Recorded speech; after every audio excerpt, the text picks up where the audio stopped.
Hi, everyone, and welcome back to episode number 68 of the Couch on Ice podcast. I am your host, Rhylan. I'll introduce the other boys. We got a little bit to talk about today. We got some injury news to talk about. We got some really awful stuff happening in the AHL and the ECHL. And then we got some more All-Star Game talk, just like with the trend of the last few weeks. But before we get into that, I'll introduce the boys. How about we throw it over to the one who has the biggest foot in his mouth, Jordan, with Chris Kreider being number one leading in goals. Or tied. You know what? But I can at least admit it. I'll admit when I'm wrong, and I was wrong. I don't blame you. Lighting it up this season, and I'm not ashamed to say. Before the season, I bet a lot of people would have been sitting there like Chris Kreider might be the worst contract in the Rangers, and now they're definitely not saying that as he's. Yeah, it's funny because it's like I was like, oh yeah, no, he's not gonna be just terrible. Like he'll bounce back. I didn't think he'd be terrible, like, but 6.5 for nothing compared to what I thought. So he's outplaying his $6.5 million contract surprisingly at like 31 or 2 or however. He's just madness around the net. Yeah, he's so much stronger than everyone. Like I hate to say it, the game gets softer and he isn't. Yeah, I bet in like 5 years we're talking about him breaking like Pavelski's record or something if he plays anything. Well, how can he not? He's going to be playing with Laffy and guys. His team's going to get better around him. All he has to do is stand in front of the net. Like he'll get older. He'll become like the certified vet captain of the team, probably kind of guy. Yeah. And if not Adam Fox, the team is going to be nuts. Yeah, exactly. Yeah, exactly. Yeah, man. I love this guy. Like, I mean, he's like a proud dad watching his kid light it up. I mean, now that I think about it, though, like, what he's doing is insane. But he's been on a 20-goal pace for the past 4 seasons and with limited games in all those years. So, wow. Like, he's a 20-goal scorer his whole career, pretty much. Based on games played, He's had 3 years where he didn't have 20 goals or more. And in those years, the first one, he had 2 goals in 23 games, 17 and 66, and then 58. Or 16. Yeah, definitely. So he's a goal scorer. Definitely starting to see it more with guys turning like 28, getting closer to 30, and them actually finding their full game, finding out who they are on the ice, like a David Perron, like this insane mustache man of Chris I don't know Kreider. If that's age. I think that's team. I swear he's only been good on the Blues. What do you mean? He lit it up on the old Knights there, dog. That's kind of where he found his footing, but he's really evolved into something. I guess that's fair. I mean, he was really good in St. Louis at the start when he was first there. Like, he was turning into a real player, and then they just let him go. But no, I don't know. I people always joke about it all the time too. And if you look at his points, sure, he had that 1 year in Vegas where he got 60 points, but other than that, he's only been good in St. Louis, and he's been back 3 separate times. So it's just funny. But yeah, sorry, cut you off there. I'll introduce Chase, and even though you've already heard him talking with this, Chase, what have you been up to? I spent like 4 or 5 hours. I don't even know how long it was on the ODR. It was like the night before it like sleeted or something like that. Yeah, there was like a nice like inch layer, dog. Holy crap! I took that as my workout that day and said, you know what, I'm going nuts. And I was 4 or 5 hours, pretty insane. I was like, it was more 4 hours, but maybe 3. But yeah, no, it was decent. It took so much work, but man, the ice was like mint underneath, so it's all worth it, Doug. It's all worth it. That 25% of time actually shooting some pucks around. Yeah. Do that Crosby drill that'll wear you out, where you line up 10 pucks scattered across the offensive zone, and you just skate up, shoot it from where it lands, and if you miss the net, you gotta go shoot it again until you score every goal. Oh, buddy, if I had 10 pucks out there, I'd lose those so fast. I have to bring 1 puck or else I'll lose them. Just so you don't get lazy and like say, I'll get that one later, and then it's a snowbank. No, like if it just the angles around it are lower, so it's just if you don't see it or catch it at the right time, and also like it's hockey, so you like clip the post and it like flips over just so it goes over. You're so unsuspecting, and you're like, oh no, you're like trying to find where it landed. Like the one landed in the bush. Like I'm never finding it. Wait until summertime, go back and pick up all your pucks Yeah, again. gonna have to watch the melting snow because they got probably 2 pucks out there. Spending all your money on pucks, you just keep losing. Yeah, that's brilliant. I will. Like a fucking golfer. well, instead of talking about Chase's games, let's talk about some NHL games in the league. Chase, did you want to kick us off with some of your speedy games to talk about? Oh yeah, let's. Or some of your, should we say some of your quick rips is what we're calling this segment. buddy. Yeah. Let's hit it with some quick rips, just straight up highlights in all reality. So, let's start her off in Dallas. Okay, so Sagan sets up the alley-oop, and Robertson jams it in for the 4th power play goal of the game. Boom shakalaka! It's all. Baseball it's also player the game winner. In another life. Basketball, baseball player. Basketball. That's a little NBA Jam reference there, buddy. Jason Robertson, ball, Sagan. Yeah, but that was also the game winner with just 3 minutes remaining as the Sabres get diced up on the PK in a 5-4 loss. And then we'll kick her to Nashville. 20-minute man, Michael Granlund and the Nashville Predators put the tractor in low and putter calmly over the Jets and Wings. 5-2 and 4-1 respectively. Probably should have noticed and coming out of the box and get UC a shutout there, but tough breaks. And then I'll kick it to the Penguins. The Penguins try on the Blue Jackets, and they come out of the gate with 4 goals in the first period. Coming from Dumo, Gustav, old Boom Jenner, and not so Sid the Kid.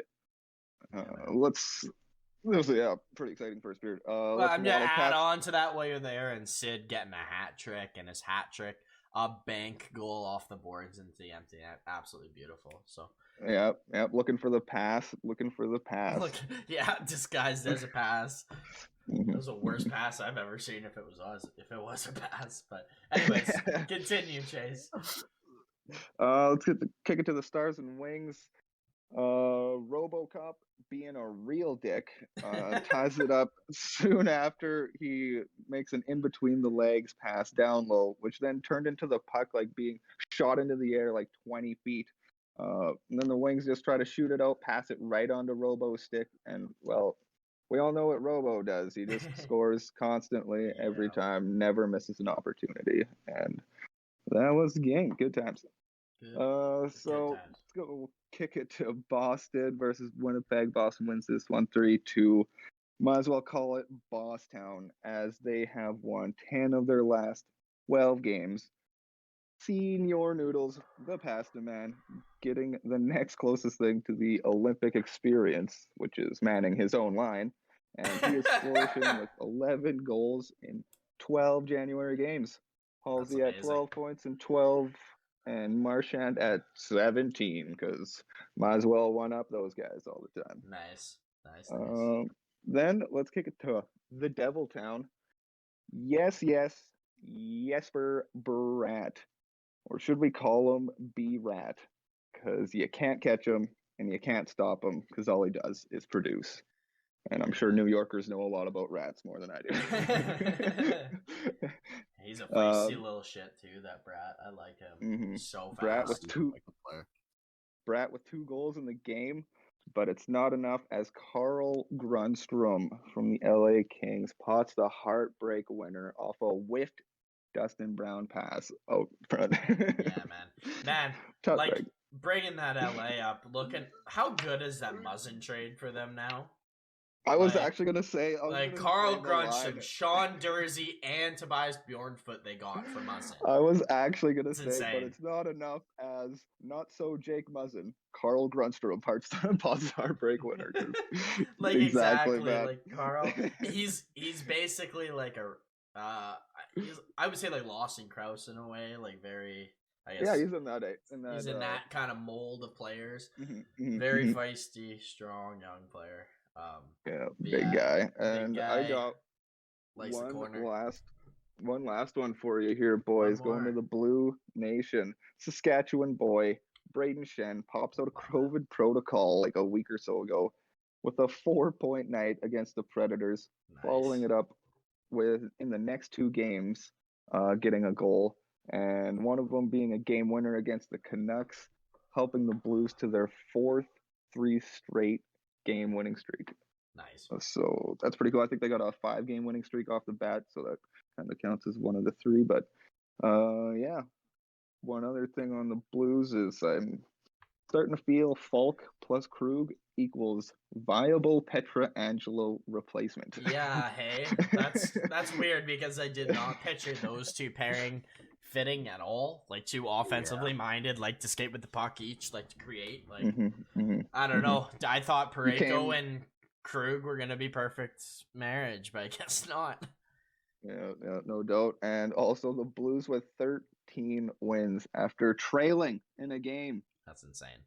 That's a playoff team for sure. Yeah, like a playoff contender, I should say. That only teams that do that are contenders. I say exactly. Yeah, when I was looking at their schedule, I was gonna actually double check before I forgot, but I bet there's no way they've lost more than 3 in a row all year. Yeah, absolutely. No way. Me jumping in with some of my quick rips. We're gonna stick on a theme with the Penguins to start, and as well as another playoff contender from the Blues. Let's go with the Penguins for a different reason.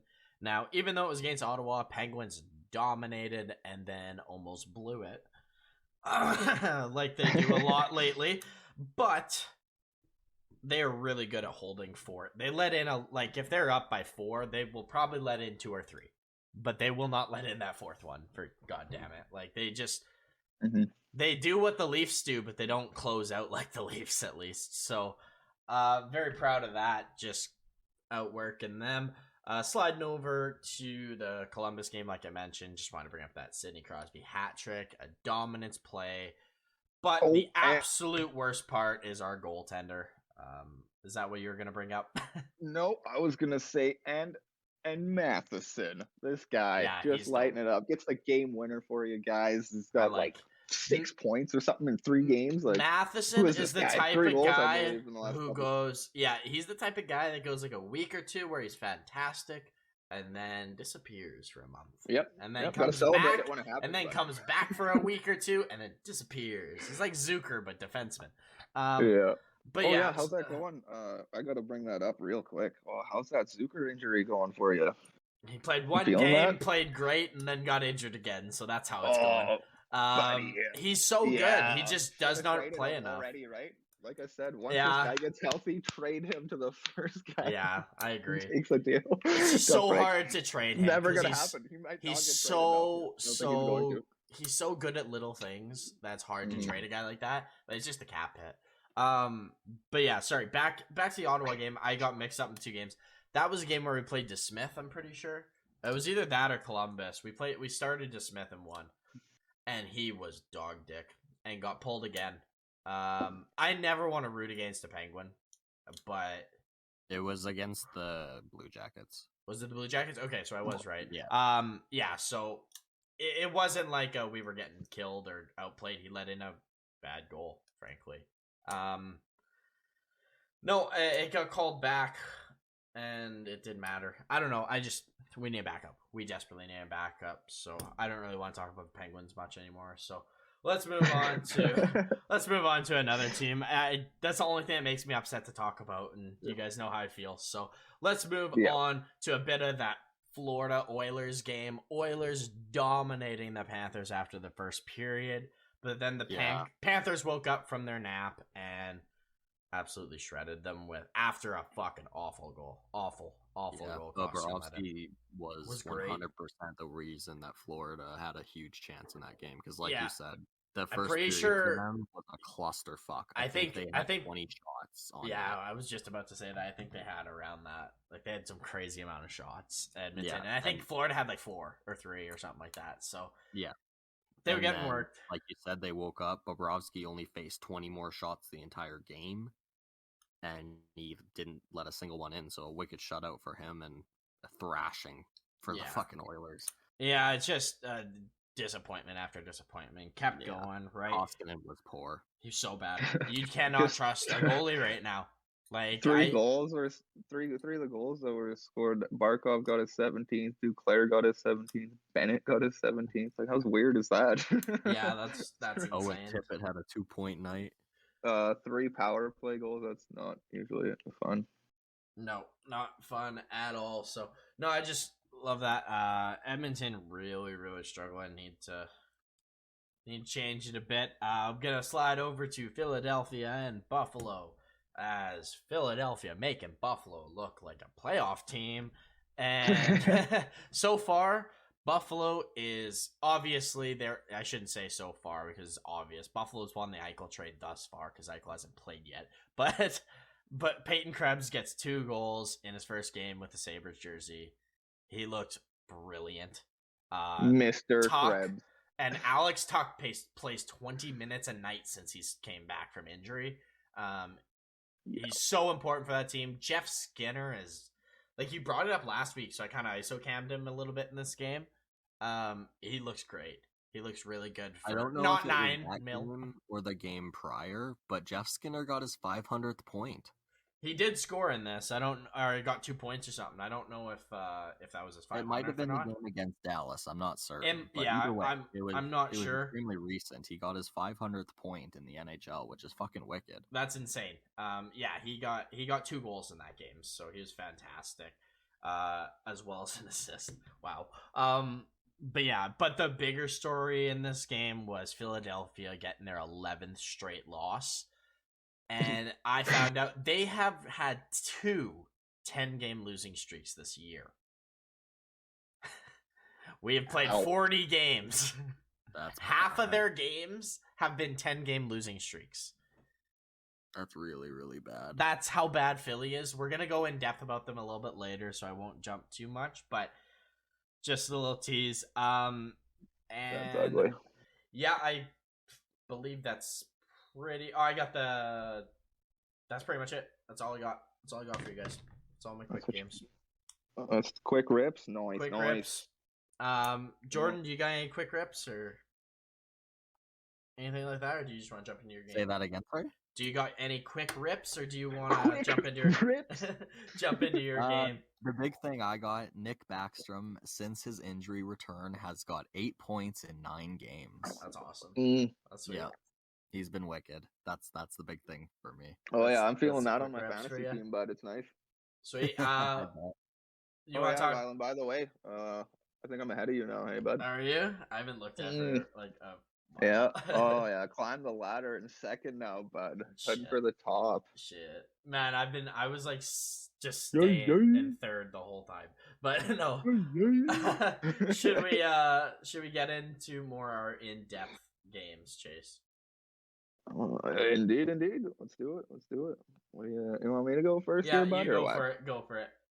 Okay, well, I'm going to be talking about the Jets playing some games here, boys, because they've been looking a little bit better, which they have to, because you played Boston and the Penguins, so you better show up to those games, eh?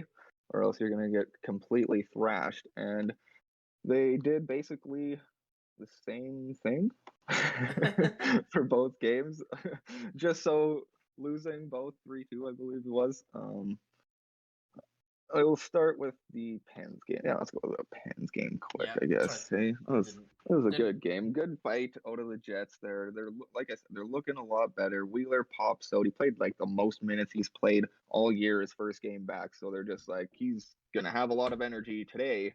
Maybe not next game. So, I don't know. Yeah, he was a lot better than what the idea was there.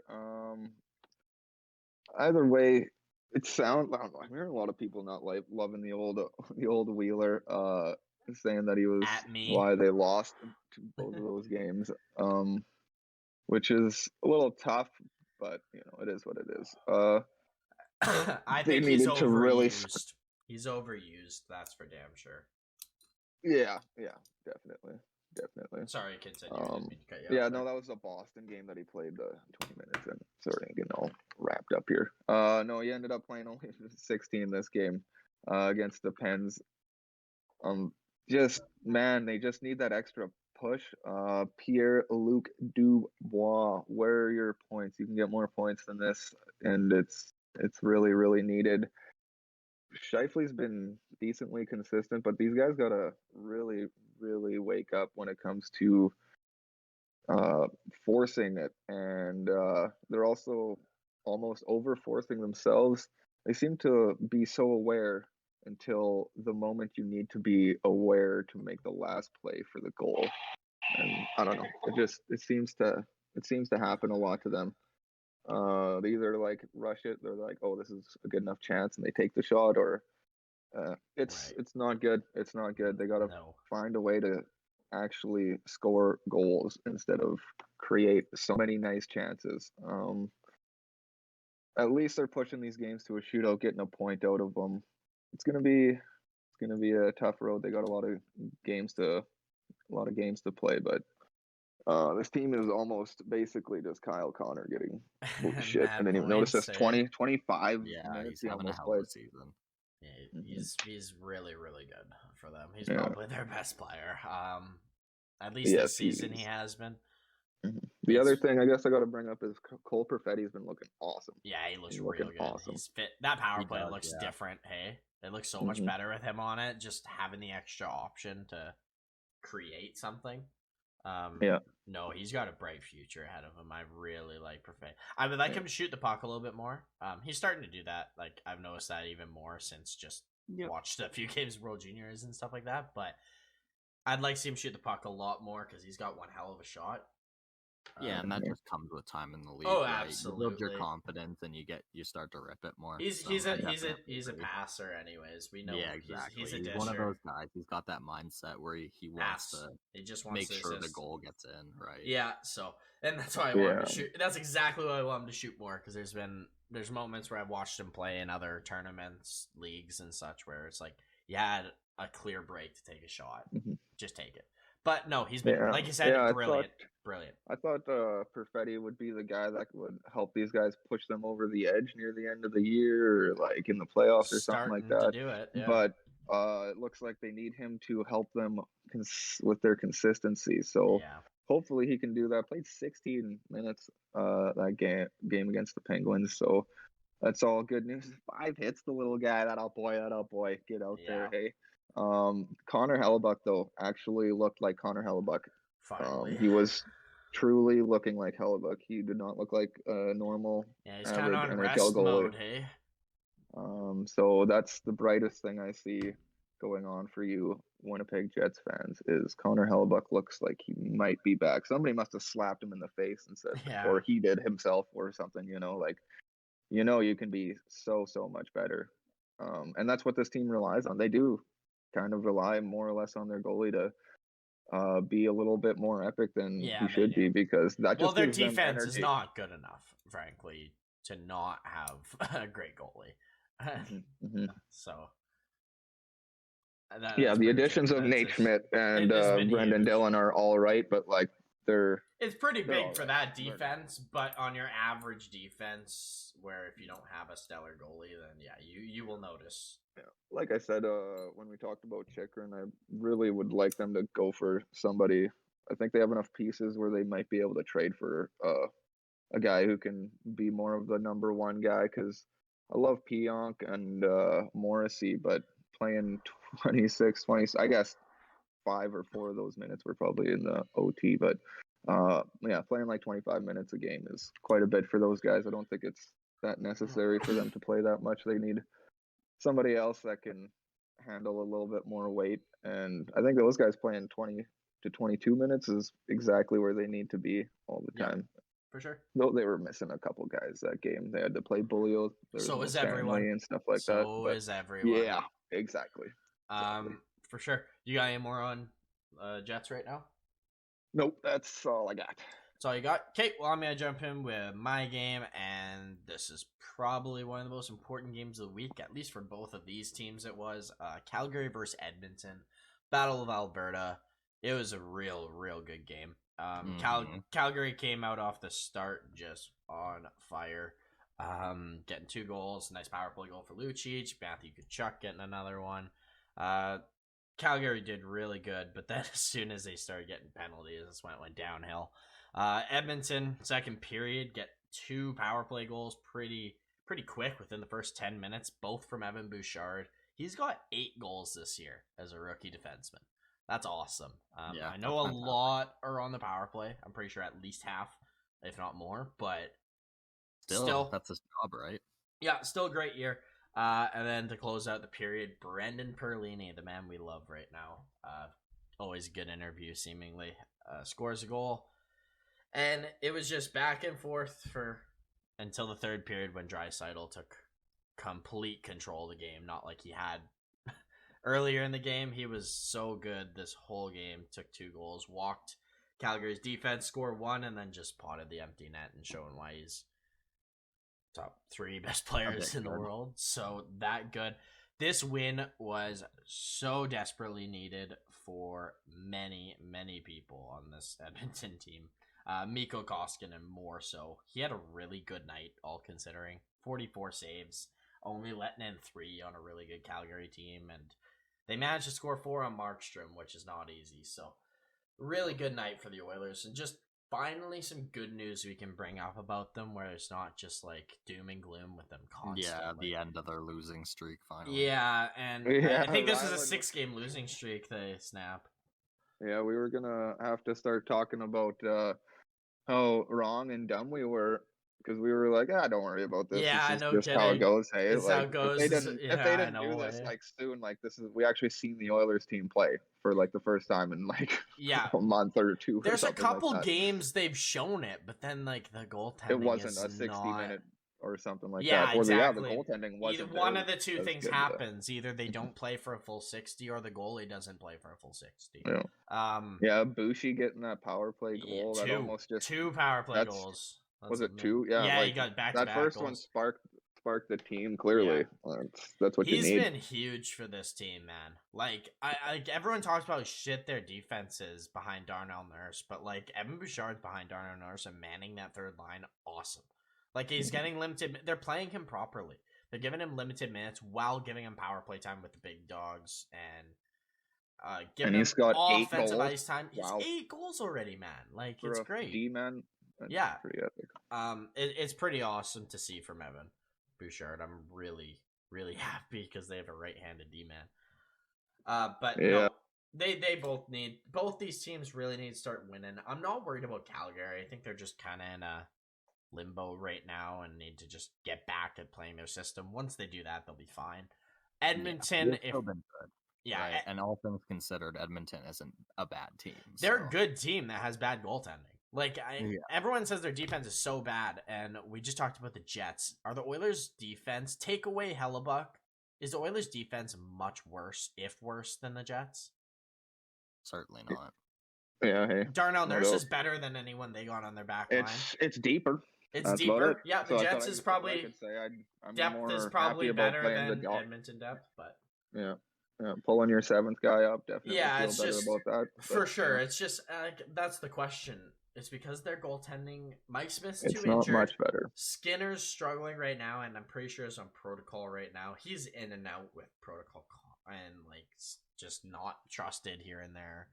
I don't know. They don't trust him. They don't trust Koskinen, and Mike Smith's a literal non-option. So they said they're working heavy at finding a goalie, but saying it is one thing. They need to do it.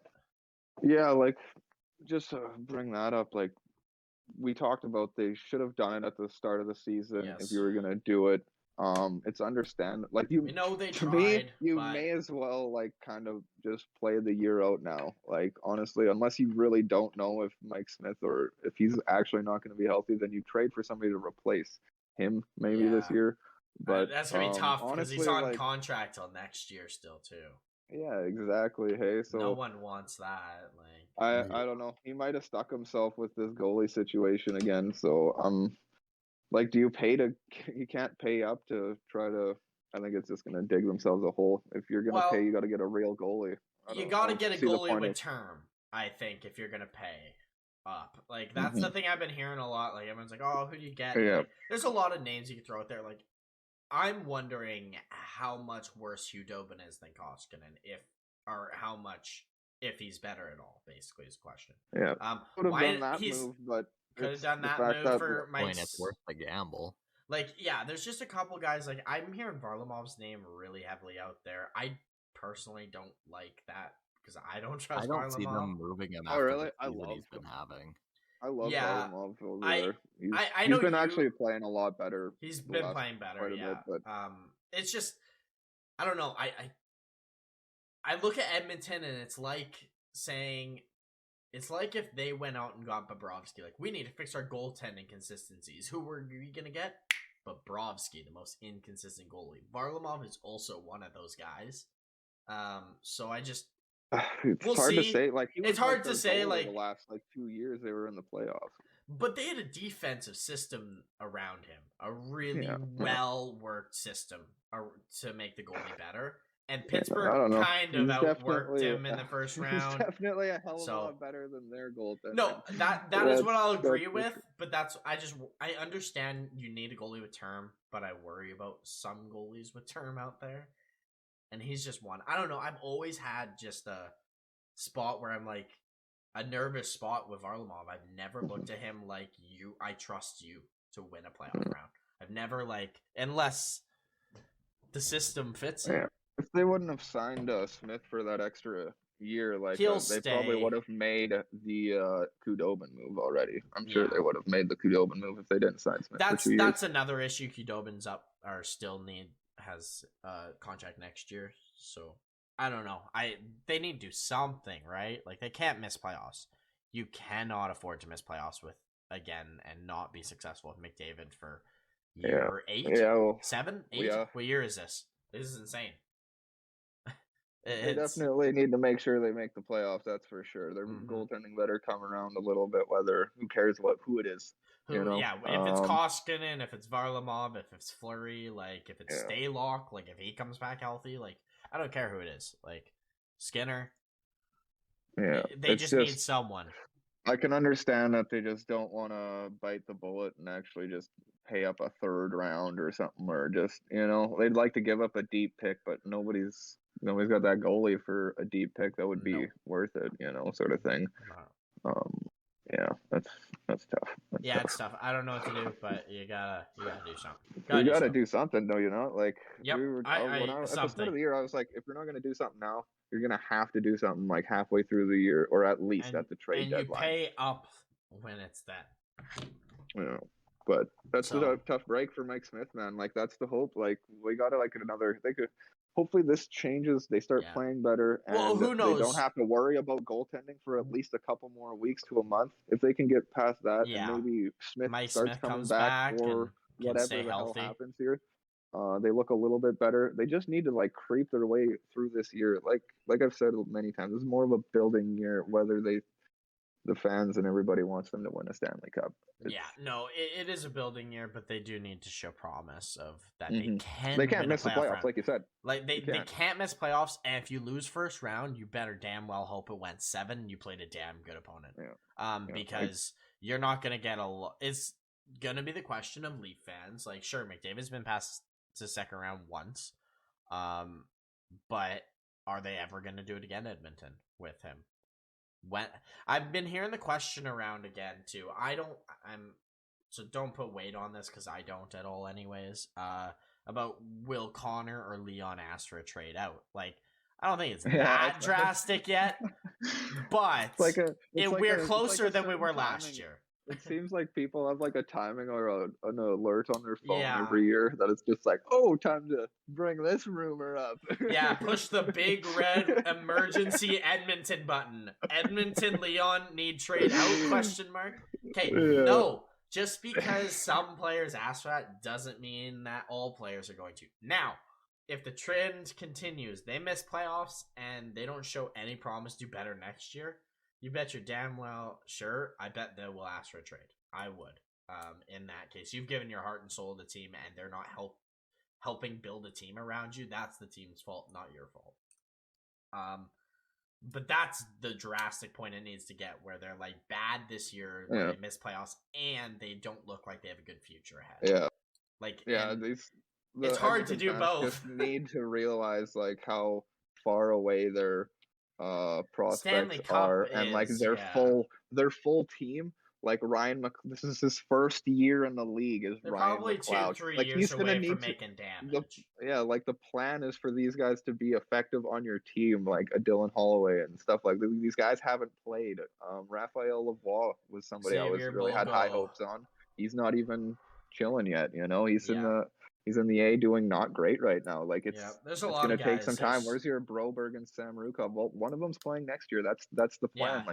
It's going to take another 2-3 years for some of these guys. Like you're going to be hoping on like a Holloway coming in like a year or two and just being a massive beast and helping these guys become this great team, because like that's what you're going to need. And like or a Broberg, like they're unless really going to have to like step in. Really good off season, make good trade or signing where it's exactly not a lot of money and they want to be in Canada, then which is we all know how hard that is to do. So no, absolutely. I just want to bring up the Oilers because their goaltending will just keep bringing up. There's a lot of issues with them. I don't think, but not as drastic not as an Connor. Fix. Not a Leon and McDavid gone. Don't worry. No, however, that would be intriguing to see. However, what you can get for a McDavid. If the media keeps talking to them like this, they might leave. However, if you keep asking Leon if he's so pissy today, he might leave. So leave him alone a little bit. Let them gel as a team, get back, and they'll figure. I still think they'll figure it out and be a playoff team. I don't see a world they don't make playoffs. I really don't. I think one, if not two, of these California teams are gonna come to reality. In the West, I think there's probably a Central team or two that is overplaying what they are, which i.e. either Winnipeg or Dallas to me. I don't know. I really do think they're gonna get in the it's them or Calgary in the last wild card if they can't get Anaheim or LA out. Yeah. In a sense, like I believe it'll be Calgary and Edmonton in the end. But I am very up at this moment. Obviously, we're early. I'm very up for debate for one of those guys to get kicked out and one of those LA Anaheim to squeeze in there, or even Vancouver. Honestly, just to throw the wild card, because they've been playing really good. They're a different team with Bruce Boudreau.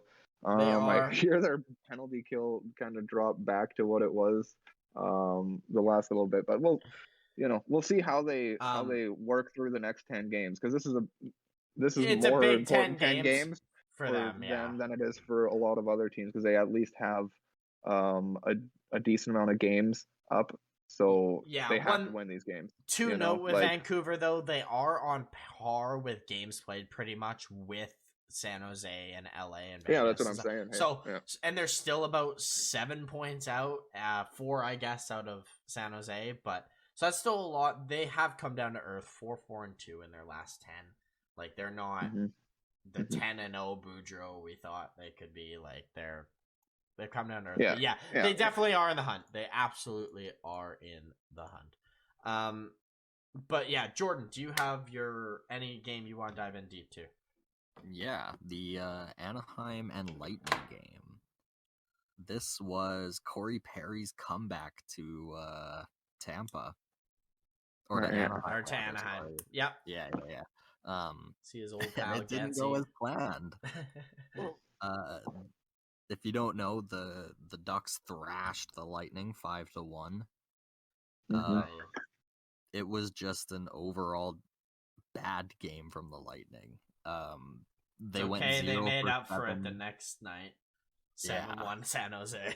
I'm sure they felt bad game about to win. this. Hey, they were just like, are we going to show up to the first game of the back-to-back or the second one? So the back-to-back seems easier. The Lightning went 0 for 7 on the power play. Ooh, that's not like them at all. That's brutal. No, not like them at all. John Gibson was a stone fucking wall. He let in only 1 goal. Yeah, and John Vasilevsky, Gibson, despite having 5 goals scored, Vasilevsky put up an 8.82 save percentage, so it wasn't too bad. That's low for him. But... And we look at that for most goals, we're like, just bad game. Yeah. For him, we're like, oh my god, that's really low for Vasi. Yeah, exactly. But no, obviously, just a game. Derek Grant had himself on night too. Yeah, back 2 goals. Power play too. I didn't know Derek Grant and Letary played power play minutes. I've seen Letary on power play.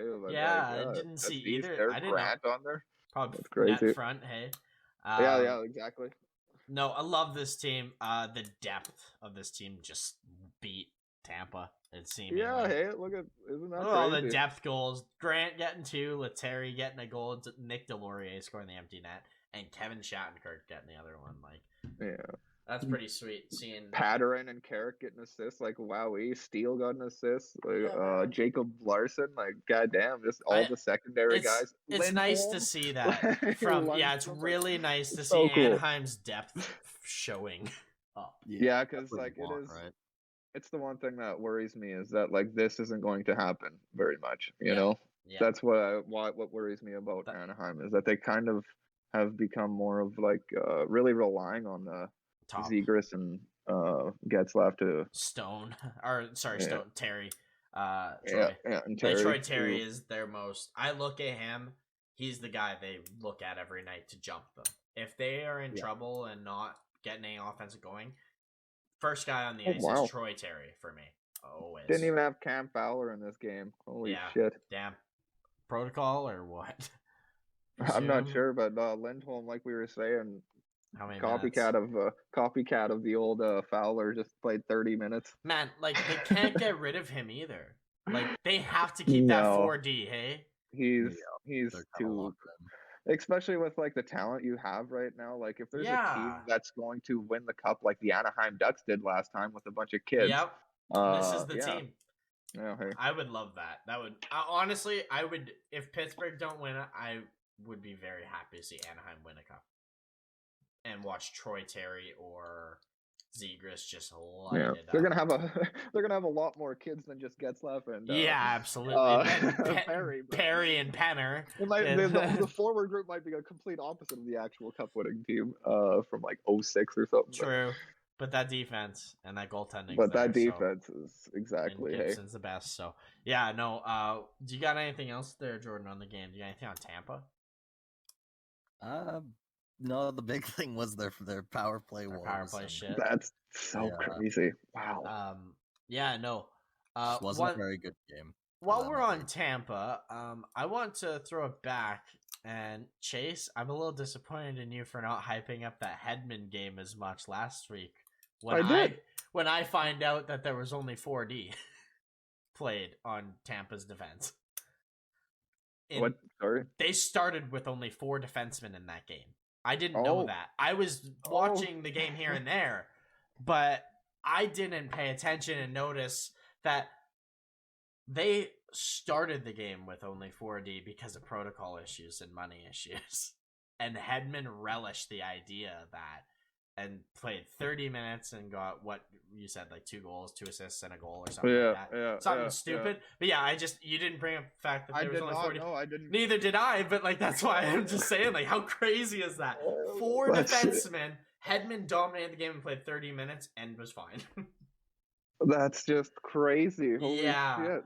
I heard that on 32 Thoughts, and I never clued in because I didn't start the game. I started watching halfway through, so honestly, when I'm watching, usually I'm clicking games through on games or something that. So one game's not even have any volume most of the time or whatever, and obviously I thought they would just light these guys up, but dude, man, they only had 4D to start, so that's nuts. I just had to bring that up while we're on the Tampa news. Played 25 minutes that game, dude.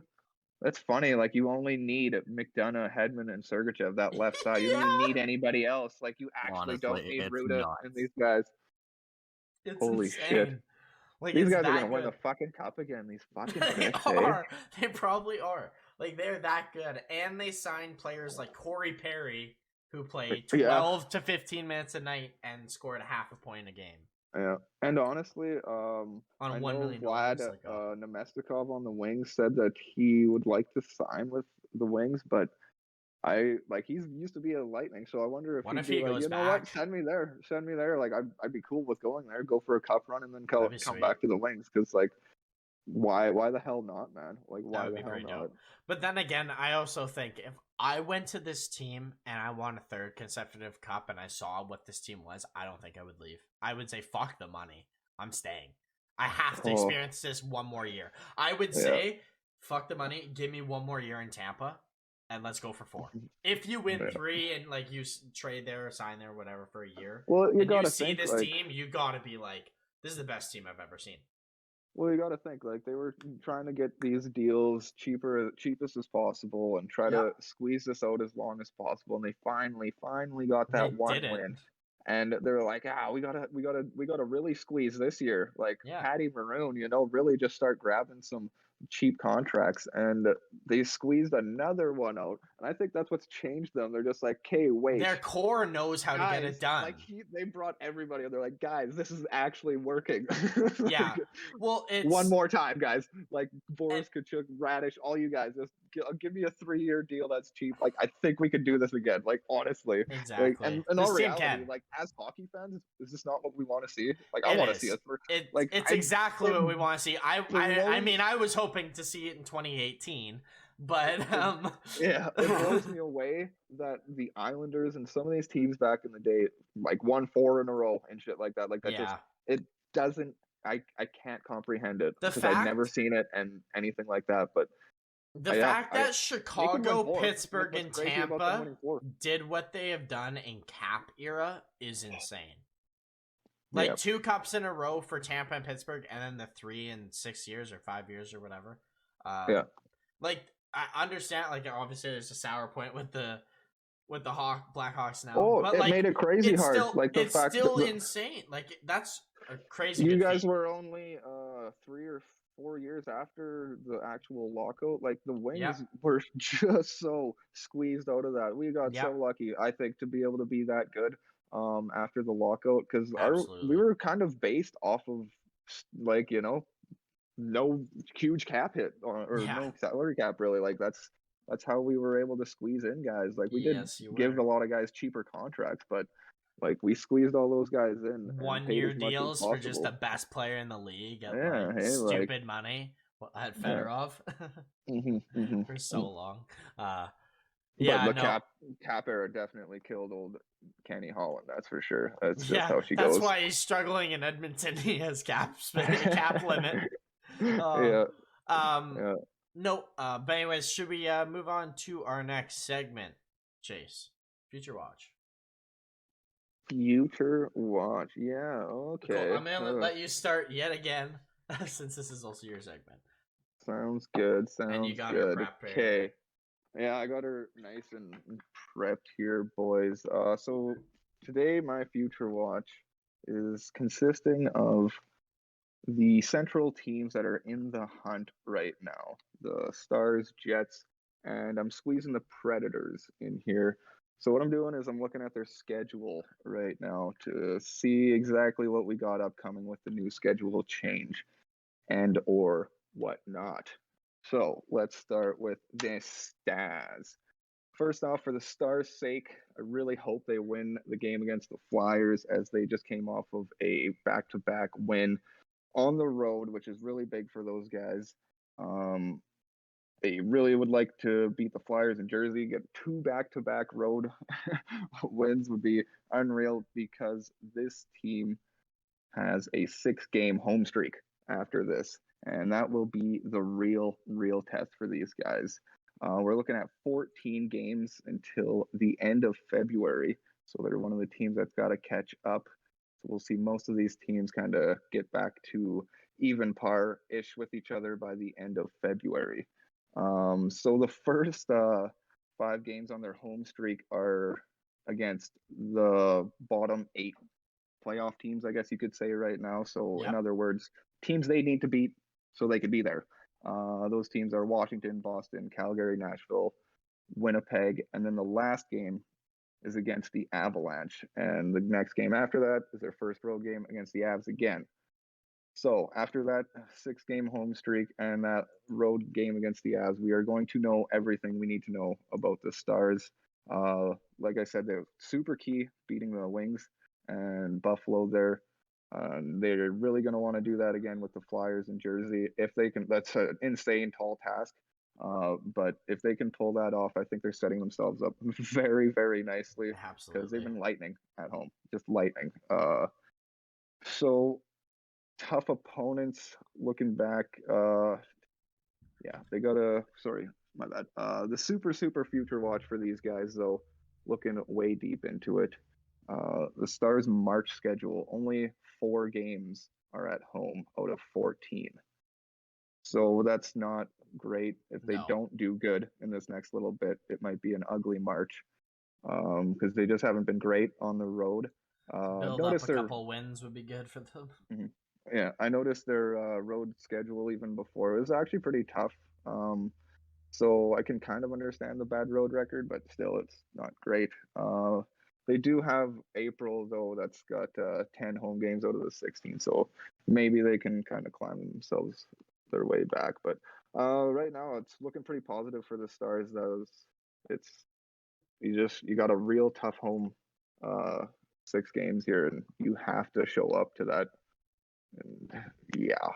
We'll see. Let's go back. Let's get into the Jets, though. Jets will be playing 15 games in 35 days. And last week playing Pens, Bruins, and Preds and Caps. So all tough matchups. Coming up here, they got the Panthers, Canucks, and Blues, which is quite the couple of weeks for the old Jets here. Real tough schedule. But after that, they have a very well mixed schedule. Nowhere near like the Stars matchup of like 7 playoff teams in 10 games or something dumb like that. They're kind of going back and forth. Though it is almost a game every other day, the matchups are good enough that they shouldn't get into a bad funk and go on losing streaks. But like I've said with this team before, PLD steps up. Yeah, like I've said with this team before, if they're inconsistent or having those weird games against bad teams and lose those games, and then have good games against good teams, and we just saw them lose in a shootout to those teams. Yeah. Well, you're not going to get too far if you do stuff like that. Being in a playoff, while looking at points percentage, so not worried unless they collapse at the end of the year or something like that. In April, they have to play Colorado twice. They play the Panthers and the Lightning back-to-back games. They also have a game against the Canes and Rangers. That's 6 of their 13 games in April that are right now the top teams in the league. So if they don't set themselves up at least decently, they could actually like kind of get their ass kicked in the last month. And you never know. But like I said, as long as they stay somewhat consistent, they don't have an insane schedule that's difficult. You might lose a game against a good team, but you'll have a decently good matchup the next game to come back and get a win. So things are looking okay for the Jets right now. Skip to the Predators. Very slow February for the Predators. Only 10 games until the end of February, which is honestly super good news for this team.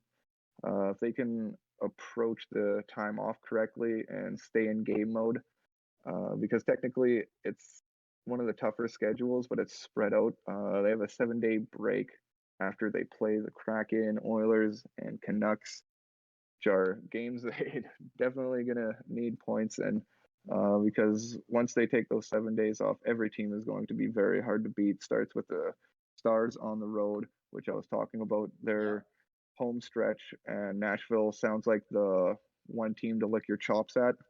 So they're really going to want to win that one. So the Predators are going to have to come in and really come out big against the Stars, because they do have another game against them on the road just before the end of February. So winning that game would be huge for the Preds on the road. But after that, there's the Jets, the Caps, Canes, Panthers, Stars, obviously on the road there. That's ending off with the Lightning. So yeah, Jets, Caps, Canes, Panthers, and Lightning. Fun stuff in February for those guys. While everybody's playing an extra game or two to catch up on you.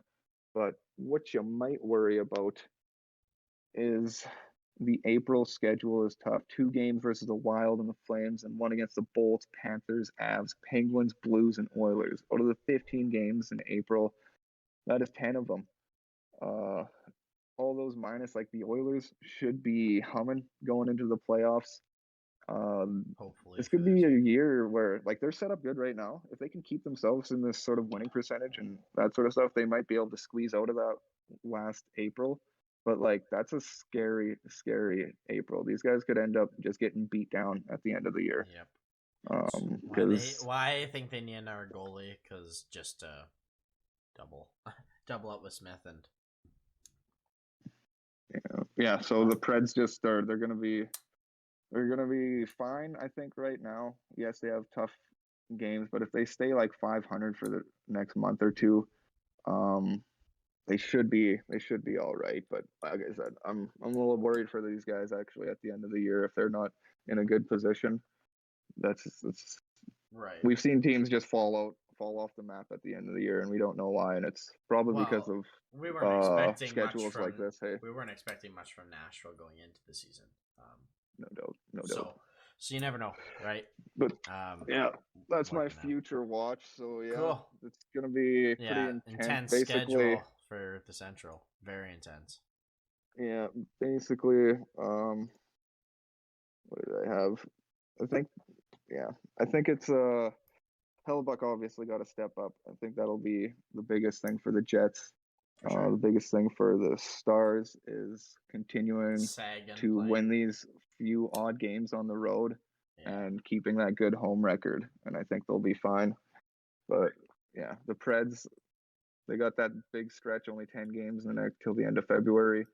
You just don't want to, like, tough matchups. You don't want to drop down. Those, hey?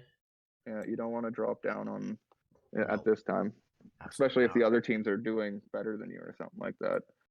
For sure. But, yeah, that's all I got there, boys. Nope, fair enough. I'll jump in with mine then.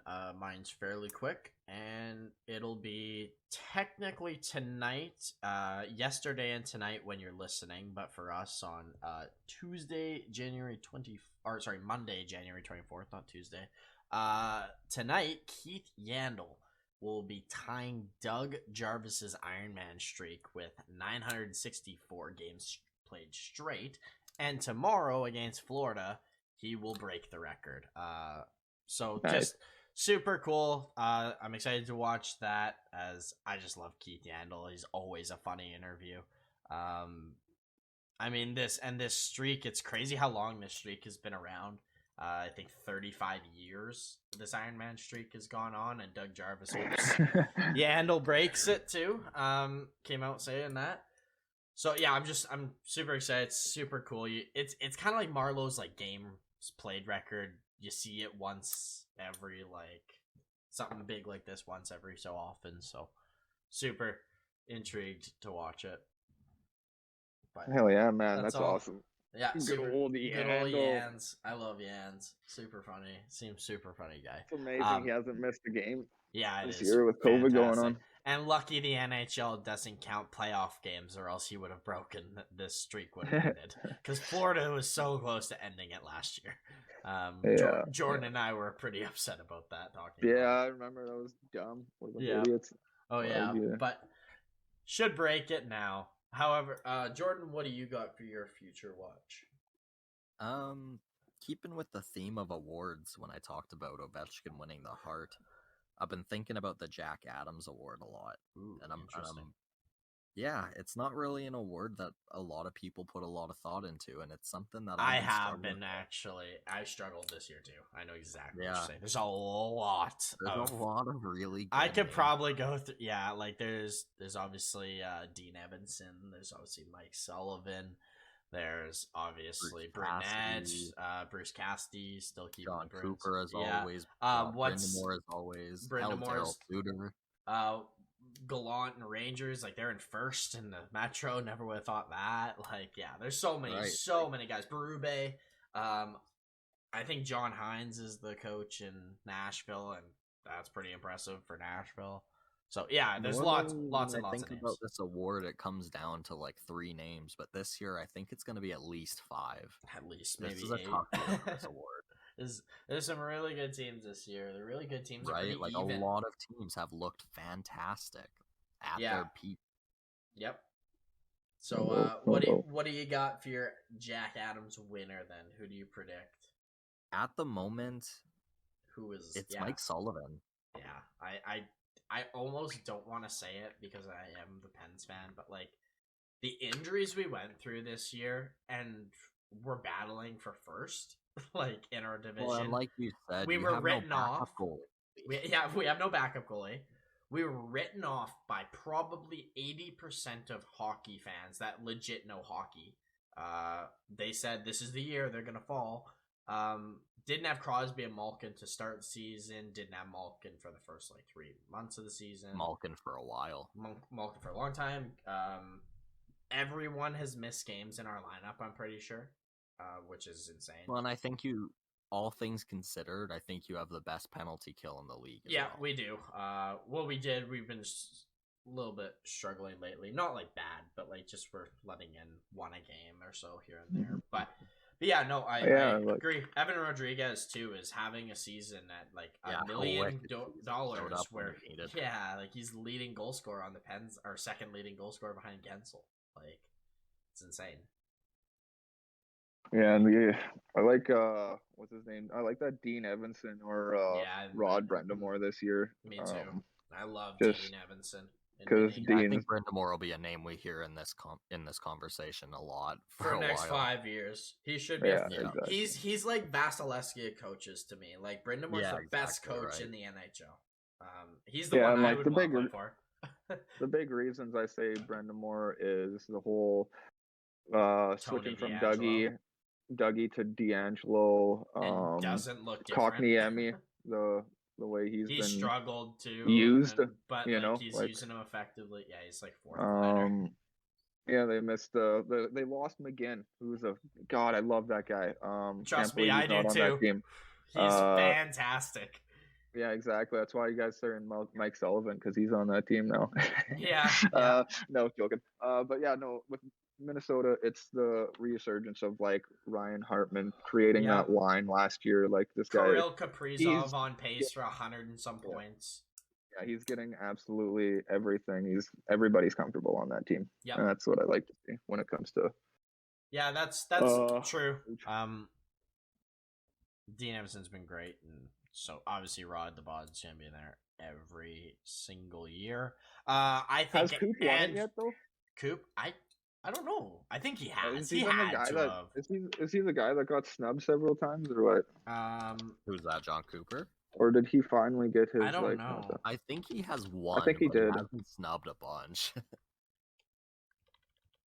Let's see. I swear he had one. I will figure out for you right now who are the lists. So Brindamore. I don't think he's won. He has not won. Wow, that's just insane. Yeah. Man. Okay. So like, now I say that, probably should be Cooper. Hey, what he's doing with Tampa, like we always kind of just like, oh, it's Tampa. They're always good, but they're like first, and they played before D-Man the other night and still dominated. Like, he's another name. I right before you said that, I was gonna bring up Andrew Burnett because what he's done with the fact with Q having to resign at the start of the year, he was kind of thrown in as an assistant to starter coach to head coach right away.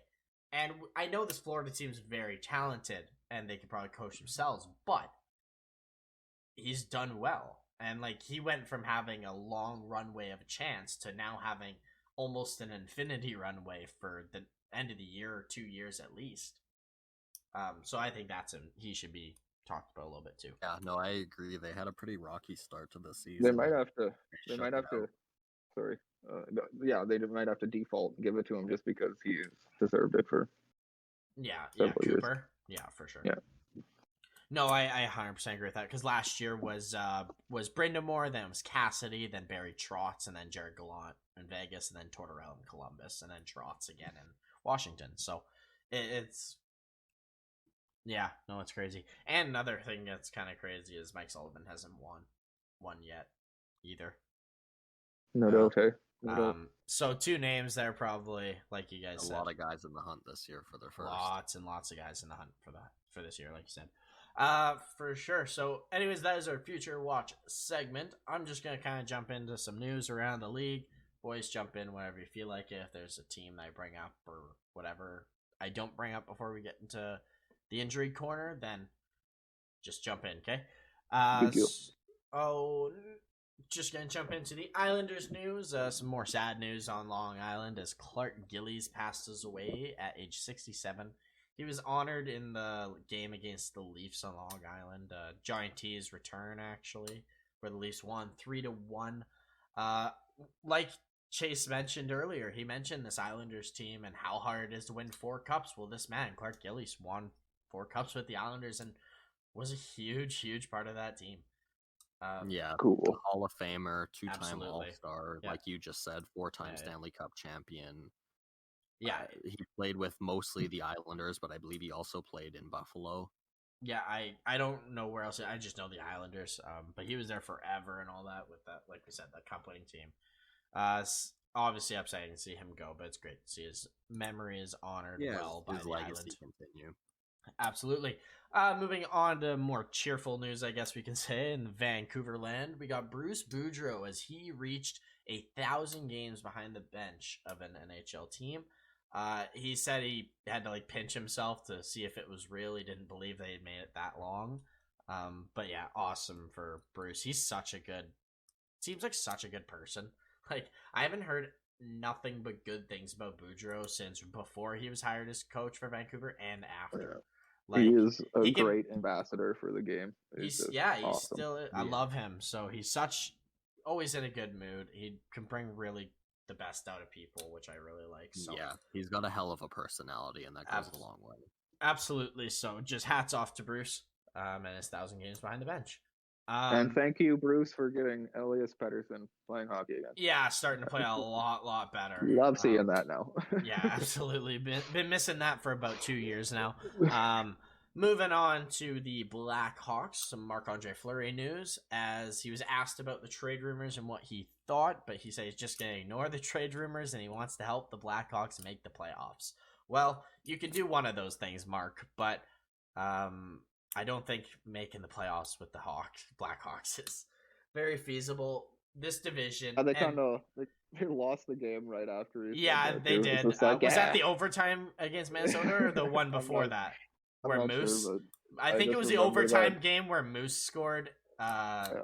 Where, yeah. I just remember because he said that, and I was like, okay, well, maybe we'll see some epic Fleury action tonight here. No, and so it's just they are so far from a playoff spot, guys. I say so far, they're 7 points away, and they have as many games as everyone, and in fact more than a lot. They're in 8th in the wild card rankings. That's just wild card rankings. That's awful. They're second last in the West. I don't see a chance they're making playoffs. Nope. Now, I have these guys Fleury, down for a big second half resurgence, but that might not happen because unless they start doing it now, Fleury, maybe they kind of start getting themselves going and they don't. I think they'll be competitive guys, in games, but I just don't think playoff. They are the 5th last in goals for. The Chicago Blackhawks are 5th last in goals for. Which you don't associate with them often, and they already have a bad defense, so. Don't even have 100 goals, guys. That's weird. Yeah, that's Kane's having a down year, for sure. But no, I just just to jump back to Fleury for a quick second with the trade rumors. I really don't know if he's gonna get traded. I really don't. He's only gonna go if he wants to go, and I feel he'll only want to go if a team offers to take him and wants him, right? Yeah, it's just not sign with. Not necessarily to sign with, but just to go to. He's got a family. He's got to think about long term. It's got to be perfect for him. Career coming to a close. Yeah, exactly. At least 5 years, I'd say. Yeah, so I think I don't know if he's gonna go anywhere. I think he's just gonna stay put in Chicago, chill for the year, think about who he wants to sign with for a cheap deal long term next year, so him and his family can settle and stay somewhere for the rest of their lives, honestly, and pick a home that, even if it's Montreal and he wants to go be a backup in Montreal, for $2 million and they want to live at home, he can do that.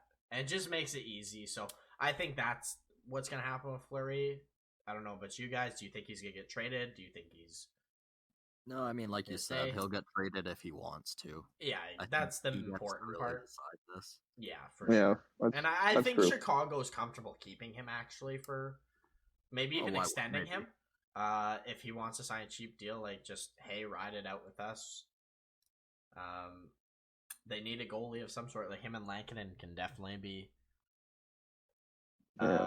partnership for a couple of years. But I think somebody will talk him into going somewhere. That's I do sure. too. I'm sure somebody will. I think Pittsburgh is a big team that could. I would have thought Vegas if they weren't such in the way they traded him. I would have said, why wouldn't you go back to Vegas for like a year or two and like take a $900K contract to just play for the best team? But I don't think the way they treated him would go. So to me, Pittsburgh's the obvious choice. Like it's his home or Montreal. Like those are the two obvious teams because of home is in Canada and Quebec, and he was a Penguin for so long, like so long. 14 years he was a Penguin. So that just doesn't disappear, and so that's also an option. I don't know what you guys think. It'd be funny if he went to Washington. Hey, I would cry. I would cry. I would come on this podcast cursing if he becomes because our whole team in 2017 is turning into fucking Capitals. Doesn't work for them, but if you can't beat them, make them your own. Exactly. I do think he'll get traded at the deadline or something or whenever. I think somebody will coax him into it, and I think somebody will pay up for him. Cough Edmonton? Mark. I feel like but like you said, it's more the question of if he wants to like stay there. I don't really see him wanting to. I don't know why he would want to stay and then go sign somewhere random. Like that's weird. It seems weird and unlikely on some unknown reason, even though it does happen like a decent amount. But in his situation, it doesn't seem like it would make that much. Yeah, like sense. There's certain cases where I can picture it where like he gets traded there early and stays there. Like that I could see. I can see if like I said, Pittsburgh trading for him. Like I don't know, a Zucker for him? ? But yeah, no, like just trading and then getting an extension done with the team or Montreal for that sake. Like they have goalie injuries bad right now. I know they have Allen and Price and Fleury to worry about next year if they did, but I'm sure there's a way around it. Yeah. Allen's usable for other teams. You can trade him easy. But yeah, no. Just want to bring. It is tough. Do you guys have any other Chicago news you want to bring up before I move on? No, I don't think so. Seth Jones playing a lot of minutes, looking a lot better. Good on you, I guess. Yeah, hopefully. This team isn't. It's not good. Don't get me wrong. Oh wait, the other news is that they said everybody's for sale other than like Kane and Taves.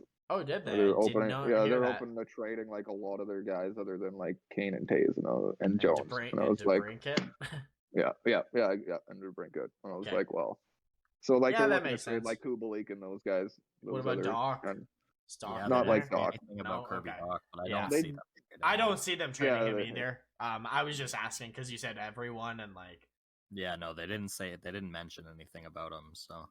Probably not, like, but kind of like your actual sensibles, more or less. Like you're not going to trade your Doc and stuff like that, but your like down low Kubalik and stuff like that. Like there's probably. But I was just surprised that they went and took that stance that they're not going to trade those guys unless they're taking that stance, and maybe they'll make a different stance than off maybe next year. Maybe next year in the off season. Yeah, when they have 1 year left, like I think that makes it easier to make a deal with other teams and more comfortable for $10 million being traded. Like Eichel's different because he's 24, like not 30 something. So, but anyways, moving off the selling Blackhawks, we'll go on to a buying team, even though it's not talking about trades. Carolina. I just got one thing on them because I thought it was super funny. Did you see Svechnikov fake his Michigan and then pass it right out in front to an open Nino rider? That was amazing. Like he sewered 2 D-men thinking he was going to, and just right in front to Nino rider. And we always talked about, why don't you just pass it in front? Well, he did. Yeah, and he heard, Yeah, no kidding. I think I love, like, don't get me wrong, I love the Michigan goal. I love the dish again. I love all of that. But that is just smart playing. He's done it twice already. Creative, right? Yeah, and he fakes it to make a play. I just thought, I laughed so hard, and I'm like, that's Carolina. That is the definition of the Carolina Hurricanes. Psych, you thought we were bad, now we're the best team in the East. Oh, okay. Psych, you thought Tony DeAngelo was an asshole, is as good as Dougie offensively. All right. Like, it's just non-stop with Carolina. Moving off Carolina to, I don't know if this is bad news or good news for you, Jordan, in your Washington land. They're discussing Evander Kane signing. I heard about that. I don't know. And you were the first person I thought of, like, ooh, I cannot wait to hear what Jordan thinks on the podcast. Yeah, I don't know what to feel about it, because obviously we all know he's a good hockey player, but, like, he just brings problems wherever he goes. Yeah, no, I completely agree, because I'm sitting there like, please don't sign in Washington, because I don't want to play against Evander Kane. Right? Like, all things considered, Evander Kane is a very good hockey player. He is a very good hockey player, and someone will sign him if he isn't suspended in the NHL. As long as the NHL doesn't suspend him, someone will take that chance. I think it's probably Edmonton. But I think hopefully Edmonton and not us. Yeah. Like, what happened with this Kane thing? I didn't think it would be like several weeks later. It's because I think it's the NHL's like, whoa, San Jose, you can't just like get out of $7 million for the next however long, 5-6 years it is or whatever. Like, you can't just not have that disappear because he's a controversial guy in the locker room. Like, that's bullshit. So they're kind of fighting it. There's always stuff like this. It involves money, so the NHL is going to work hard at it. Yeah, like exactly. That's the sad truth, but because it's involving so much money that they can make off of this contract, they're going to try to fight tooth and nail to make sure they get that money in some capacity. So, well, and Evander Kane knows the legal system. Worst thing for them would be him suing them. Yeah. Oh, let's not even talk about like legal system and Evander Kane, because like that's just a long, confusing, don't know if what's true road for me. Like, there's so much accused of him, so little actually proven, but so little actually like dismissed. It's just, I don't know. I say he shouldn't play in the NHL again, and that he should be suspended from it because of all these. He's not paying his agent and stuff like that. I think just there should be something like that. Personally, just go to Russia. Like, you want to make money playing hockey, go to Russia. It's that simple. I hate to say it, but that's definitely the guy needs to stop talking to his wife or ex-wife, I guess. Yeah, I don't even know what's going on there. I think those people are two peas in the same. Yeah, I think they need to just stop communicating. I think they are, except through the media. But let's move off of Evander Kane. I didn't mean to segue into this long one. Yeah, no kidding. Hope you don't become capital for two of us on the podcast. Yeah. Moving on to the Arizona Coyotes. Well, more or less, this is just Chychrun news because that's the only good thing out of Arizona.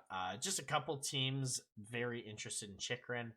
The Rangers, the Bruins, and the Panthers are the three biggest teams among.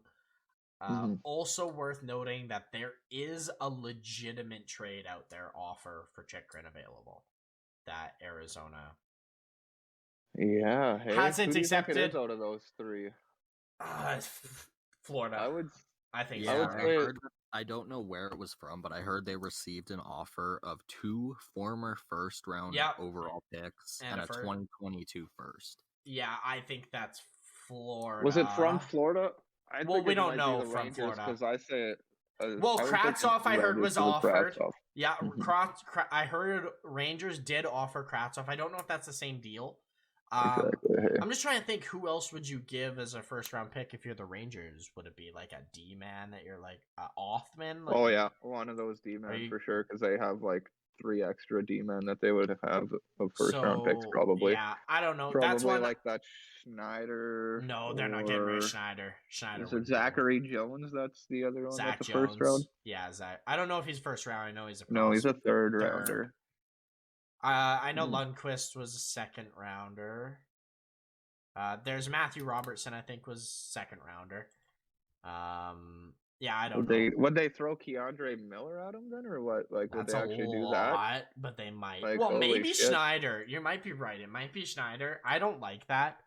I don't like it either. No, I would rather, honestly, I'd rather. I don't know if I'd rather Miller go either. I don't know. I don't like the trade. Depends on what they offered. I just think Florida. I don't know. I got a sneaky feeling about Florida's really gonna go for it. Fucking better not. We might as well not even play the rest of the next 3 seasons. Point of playing hockey after that if they get chipped. Yeah, I know, right? They won't lose. I just think it's Florida. To me, it's fucking better not. Okay. I think it is. I don't know who the first round picks would be. Owen Tippett probably.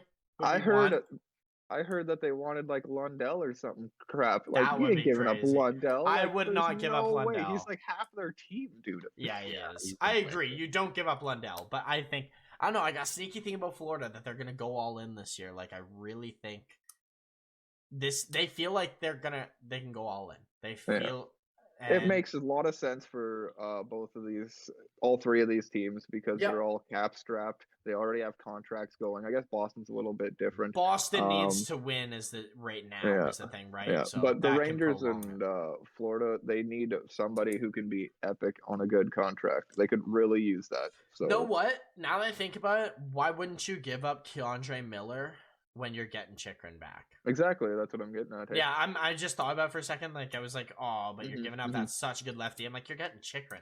I just forgot you're getting Chychrun for a second. But like, yeah, no, just a couple of teams. I'm sure there's so many more teams interested. Like, this is probably just the tip of the iceberg. All the guys we talked about before with Anaheim and stuff like that. So everybody's gonna want this guy. But like I said, whoever actually literally wants to give up too much for him is the only people that are going to get him. And those people are only going to be the teams that actually know they're going to be able to win a Stanley Cup in like your Floridas and like the Rangers Tampa, and stuff like that. Yeah, and the Rangers love doing this sort of stuff, picking up like your big name players and stuff like that. You know what, though? That's another Rangers, team. You know?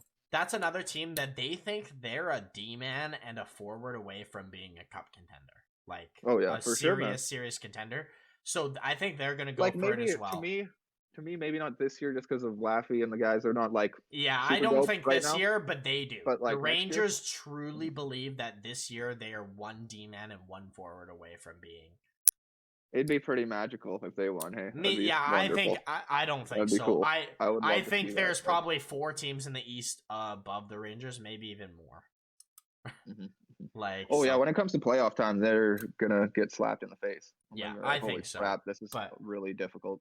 Oh, absolutely. But anyways, moving on. I just got one more team to bring up, and then you guys can quickly bring up any other teams if you want to. But Buffalo Sabres, mainly just a Sabres prospect, as Devin Levi was among the players on the Team Canada's list to go to China. For the Olympics. So that's just kind of cool. And Eric Stahl was also on the list. Probably going to be captain is what I'm hearing, which is cool. I think he should be. Makes the most Devin sense. Levi's he was the big piece of that Reinhart trade. So yeah. He was the first in Devin Levi for Reinhart. So he was the prospect in it. So that's super cool. Just want to bring that up. Do you guys have any other teams to bring up before I kind of bring up some sad news in the AHL and the ECHL?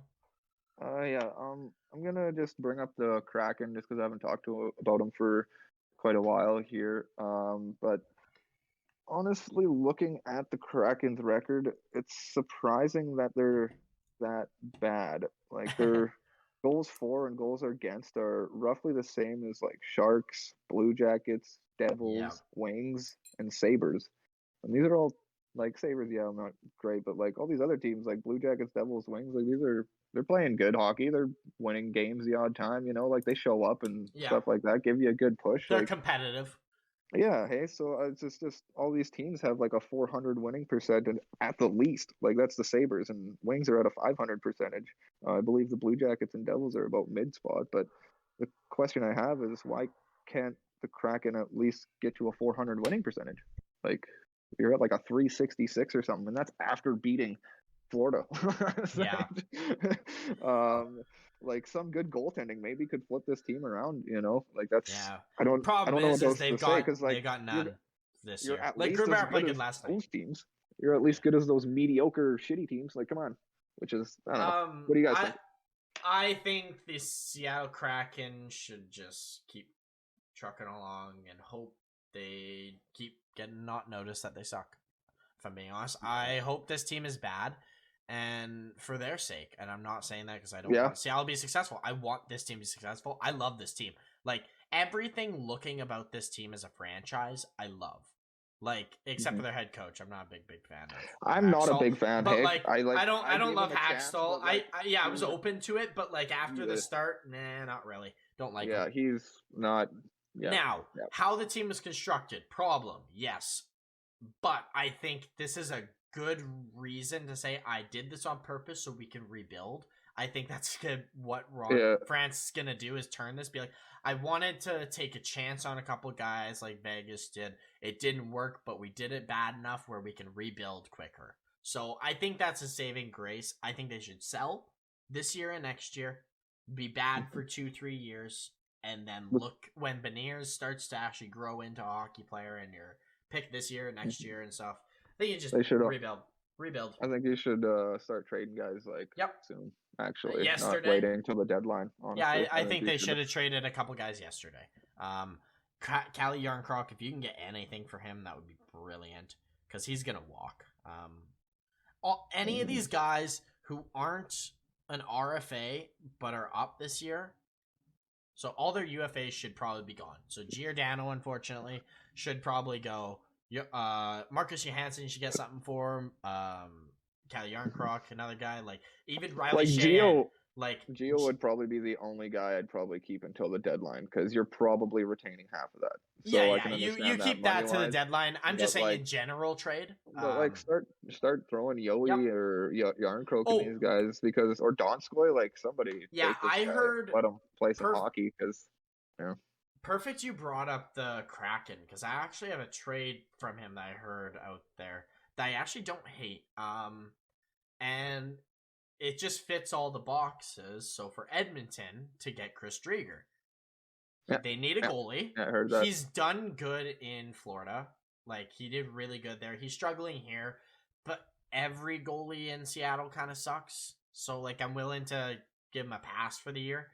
He's got term for 3 years and has potential to be a starting goalie, and he's better than Koskinen by a lot.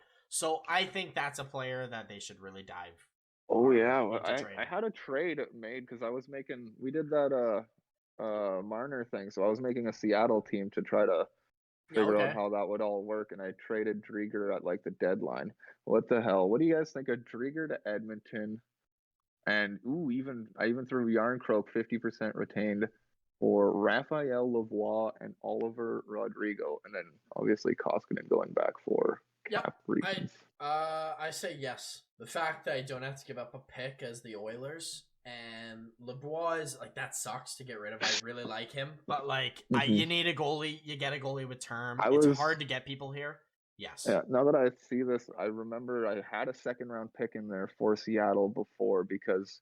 But then I looked at it and I'm like, I don't think Lavoie, a second-round pick, Rodrigo, a second-round pick, and then I'm giving you I'm giving you 3 second-round picks for Chris Driedger and Yarncroc. Yeah, no, it's 2 seconds. 2 seconds. Maybe you can just get away with. If Devin Taves went for 2 seconds, then Driedger can go for that or less. The only thing that's negative, I guess, here is that both those players are not playing too great, and Lavoie and Rodrigo this year, or not as epic as you. True, but they're still very young. Going to Seattle. And that's the thing. Seattle doesn't need them to become at all like a top 6 guy. If they turn into a third line player for Seattle, that's a win. I think. Lavoie. And then the goalie, Rodrigo. He's a goalie, right? I'm not. Yeah. Okay. Yeah.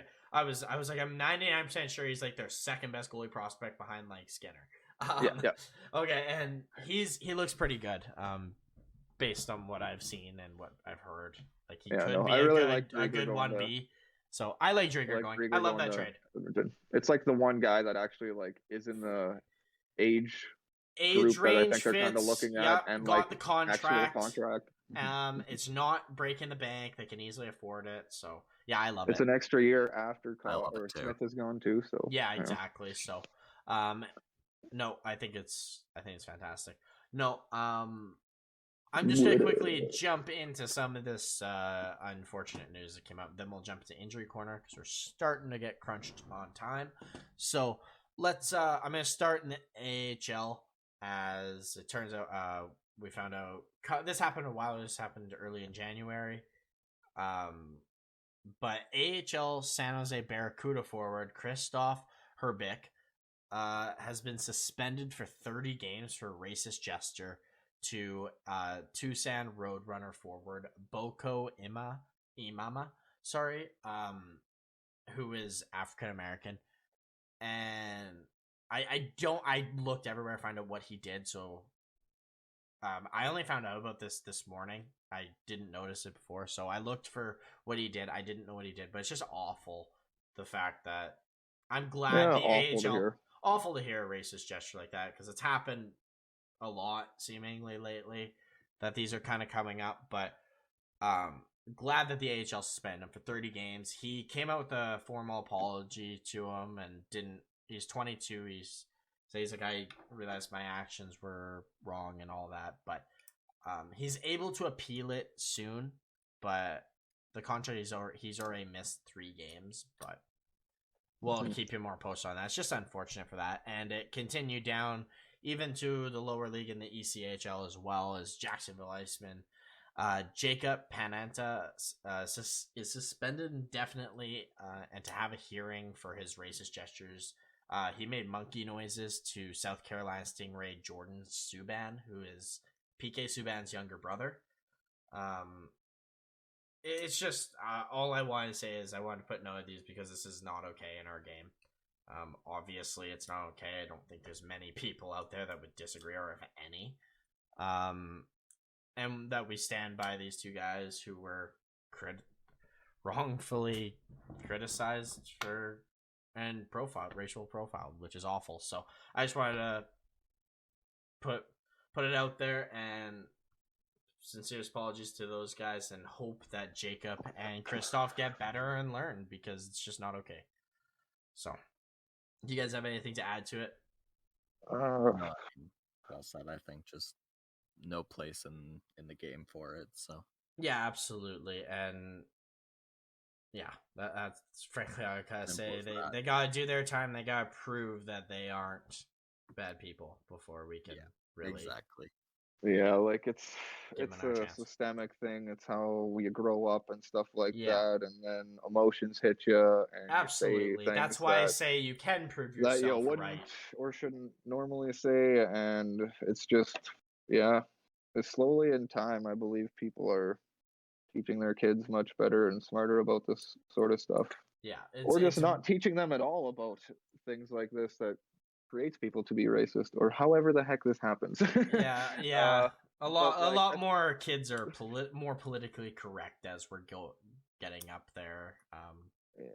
It's just so sad. It's the last 10 years of this sort of crap probably happening in like hockey to me, because without just like I said, it's just these guys grew up in a completely different world, and it just seems like it comes out when you're frustrated or something. I don't know what it is, but yeah, it's sad. It's emotions. You're trying to get under their skin. Does it make it right? No, at all. Like, not at all. It's I understand how it can get to that, because I played sports long enough and been a kid. Like, I'm sure we've all said the wrong thing. We've all said the wrong thing and festered up over emotions. You're especially guys and with all the testosterone building up, but like it's just it's just bringing it to an insane strict personal level. Is too far. Yeah, like I've called people awful names, not meaning it personally, just a name, but like it's still it's just not okay. Hopefully it's getting better. We know that, and hopefully suspensions show impact. Yeah, exactly, that this can't continue. But that's all I got for those 2 stories for now. Since we're sorry to hard segue over into our injury corner, but we're starting to get short on time, and if we want to get our all-star segment, let's jump into the injury corner, Jordan.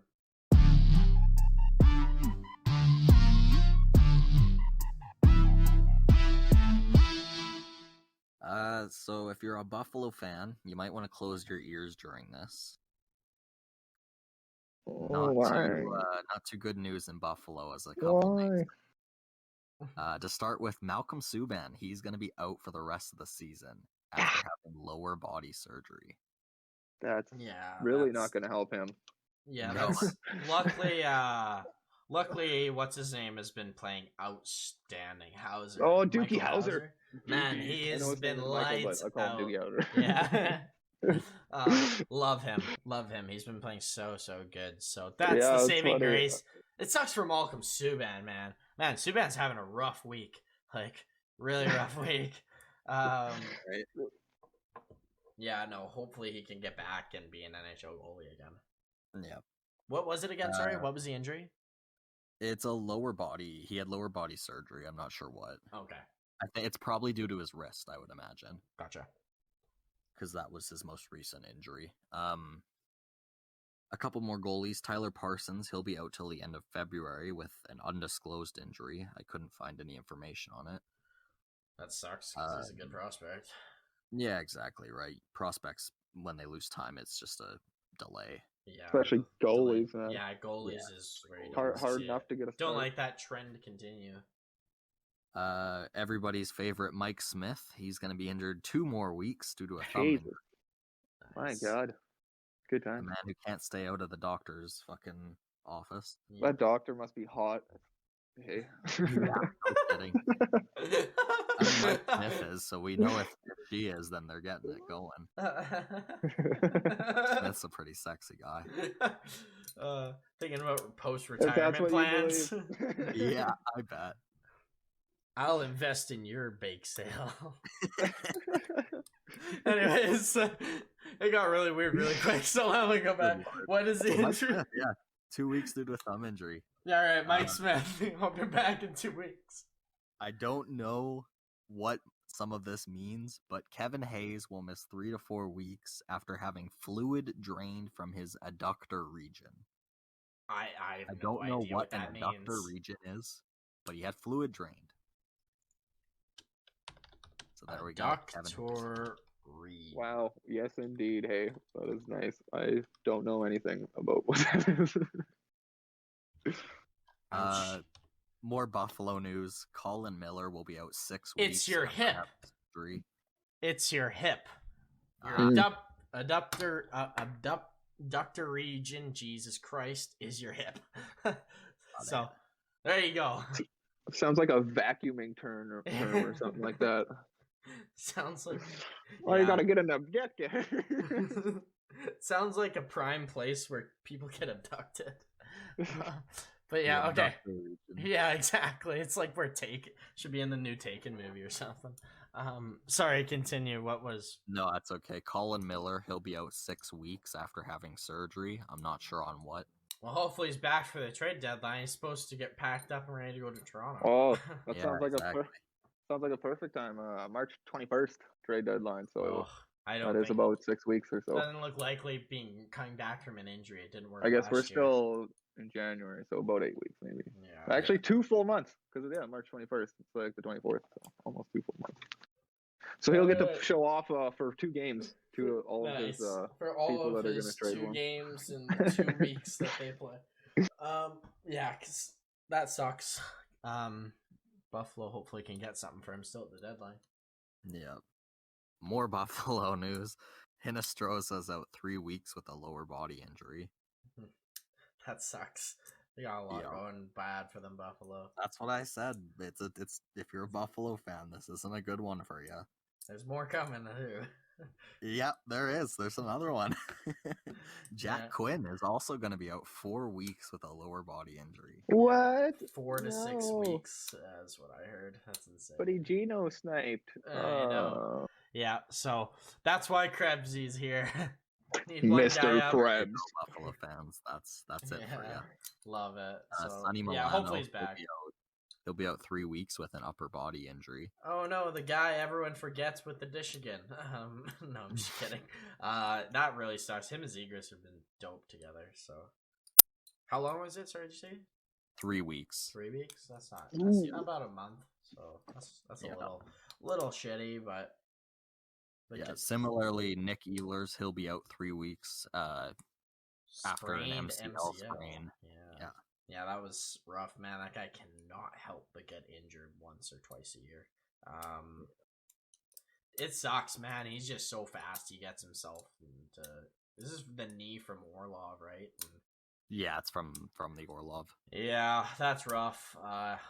You hate to see that. I just hopefully. I mean, a sprain. I don't know. I've never had an MCL sprain or anything like that, so I can't tell you how bad it is. If it's worse than a tear or not, but I don't know if it's like bones or whatever. It's better to break a bone than to sprain. I don't know if it's the same with your joints. So hopefully he just comes back full. Yeah, he's been wicked. So. He's so good. I love Nick Ehlers. Finally, a bad one. Jake Allen is going to be out 8 weeks with a lower body injury. So that's his return mid-March around the deadline. Perfect. Bring in Fleury. No, that really sucks. They have that's a big. They don't have a goalie. They have Montembeault and Caden Primo as their goaltenders right now. Ouch. Yeah. Primo's had a rough go in the NHL this year too. Montembeault's been all right, but no, that sucks. I mean, just more likelihood they get Shane Wright. At least my future watch is looking pretty good. Yeah. So. Yeah, well, that's it, though. That's all the injury corner? That's it? That's all? Cool. That's it. That's all this week. Should we just dive straight into our next segment, too? Because like I said before, the injury corner, we're kind of getting short on time. We got about 20 to 30 minutes left. So, yeah, no doubt. Let's jump into our All-Star game. Yeah. So, Chase, why don't you kick us off? Yeah, let's rip it up. We'll start in the insanity of the Colorado Avalanche. Want to start off with the let's start Central. Six guys in the starting lineup here, and Landeskog, McKinnon. Yeah, here, can I cut you off for a second? Let me cut you off. Let me cut you off. We're doing the Central, if you couldn't tell, too. All-Star. So, just wanted to clarify for the people and let them know. But sorry, go ahead. Your Colorado names, your Infinity Colorado names are... Yeah. So it's quite mind-blowing. Obviously, you can't take any of these guys off. Mikko Rantanen, 1.33 points per game, playing 20 minutes since the last All-Star break, which was end of January last year. So these are stats from since the start of February. McKinnon, 1.39, even a little bit better than Rantanen. Speaking of McKinnon, I have a stat for him too, by the way. He has the most points per game based on his playing or something in the NHL by a lot. He missed a whole bunch of time, and I looked, and he's got I can't remember the exact stat what it was, but he's miles above everyone and except for Cadre. Wowie. So, yeah, he has 42 points in 29 games. That's why. Sorry. Yes, exactly. Oh, yes. This year, yes, he's got and pretty insane. Yeah, that's what I'm talking about. Sorry, I'm just talking about this season to start. He has the best points percentage per game. So who else do we got? I got Landeskog, Kadri, Makar. I got Devin Tays on here. Devin Tays hitting 0.78 points per game since the last All-Star break, which is quite insane. So it's not like it's just been this year. He's a plus 60, boys. Yeah, he's fantastic. 25 minutes per game. Yeah, he doesn't get enough praise at times. Some people give him a little too much when I hear them talk on Twitter, oh, you guys talk about Cale Makar, but Devin Taves just makes Cale Makar as good as he is. Devin Taves is a very good hockey player, and he compliments Makar well, but Makar is legit amazing. He's been amazing before Taves got there, so... and speaking of Makar, 71 points in 69 games since the last All-Star break. How many goals? 31 power play points. He's got 23 goals. That's insane. 7 of them on the power play. He also basically plays 25 minutes a game. Actually, technically has been playing less than Devon Toews, 24, 30. Yeah, and he scores hilarious. This season. He scores goal-wise. He averages pretty much a goal once every 0.4 games. For a defenseman, that's insane. Yeah, every other game basically he's got 16 goals in 35 games. That's insane. Absolutely insane. Obviously Cadre's got 51 points in 36 games this year, which is complete madness. He's almost hitting 19 minutes a game this year, and if you look back to the last All-Star game, he's got 76 points in 82 games, so it wasn't as exceptional last year, but he's still at a 0.93 points per game anyways, almost playing 18 minutes, and he's got his 51 face-off percentage. So yeah, that's pretty good. And had to play first line for a while with McKinnon out too, like especially this year. Very impressive. Very impressive this year. The last guy is Landeskog, because how do you take him off and not put him in? The guy gets a 55% face-off percentage as a winger, so nice. That's pretty cool. Sometimes just throwing your winger in and he does better than Nathan McKinnon at 46.9%. So that's a little insane. Unimpressive for McKinnon, but I don't think it matters. One bad thing out of how many like things he's best at in the NHL. Yeah, exactly. Landy, 82 points, 75 games, plus 32. That's over a point per game. Since the last All-Star break, McKinnon also has 44 goals in 78 games. Yeah, that's insane. That is more than a goal every other game. So, yeah, he's brilliant, Nathan. Like, had he not been out for protocol for so many games this year, I think he'd be right up there for the Hart Trophy. And Art Ross, honestly, like he'd be right in the mix. He pretty much is, and he missed like more games. So yeah. So I got what did I say? Six guys in the starting lineup here. 2 of them defensemen, 4 of them forwards, and I have a scratched defenseman in Samuel Girard on my 23-man Central All-Star team, because Samuel Girard plays 23 minutes basically since the last All-Star break. 46 points in 75 games. That's a .61 points percentage, which is quite impressive for the man. Right now, he's basically same sort of numbers going on this year. I just felt like I had to tip the hat to him just because he seems to always be there for them whenever they need him to be.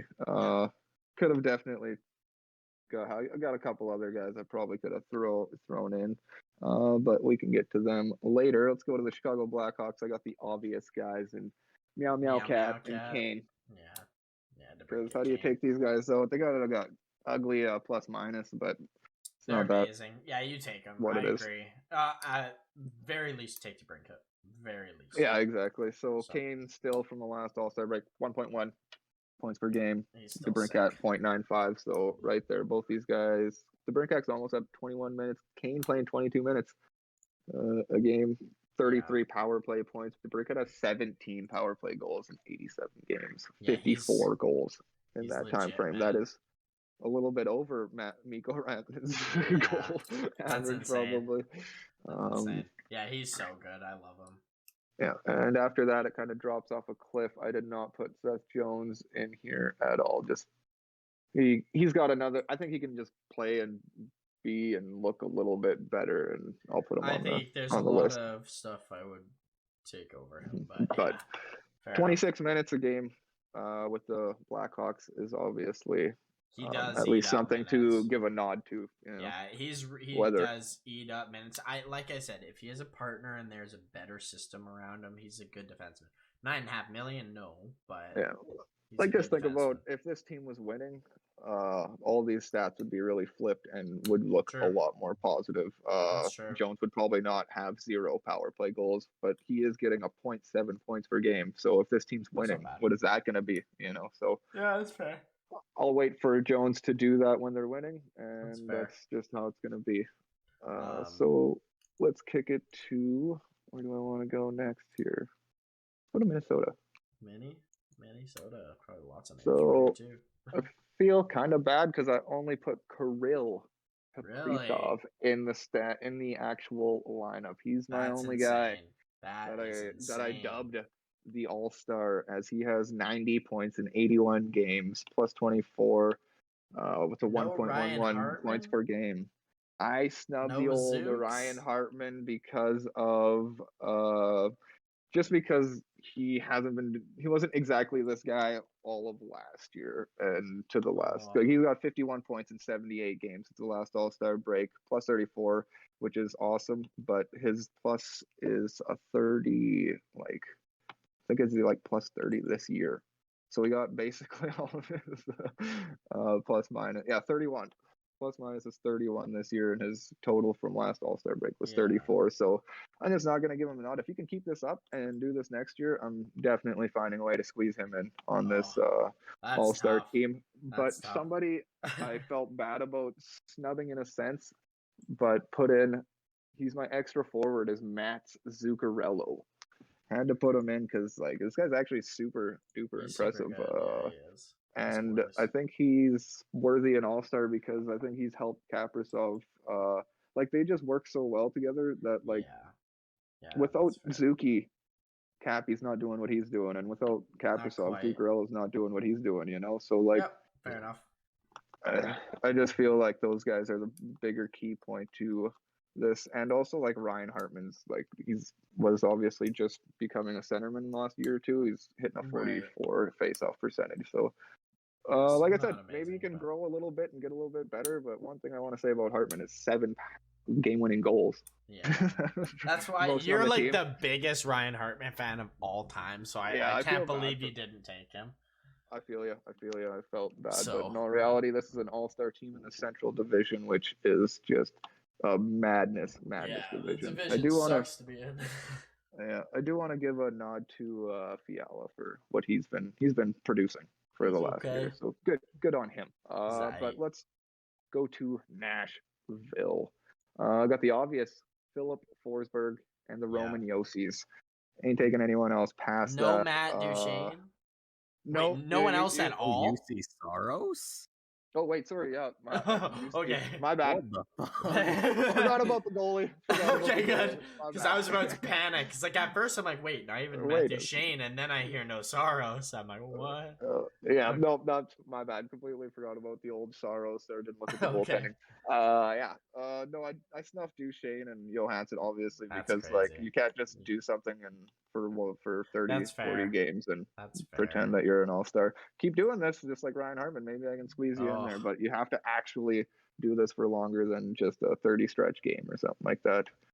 So Yossi, 72 points, 81 in the last 81 games. That's a .89. So basically a .9 points percentage over a year, which is kind of mind-boggling.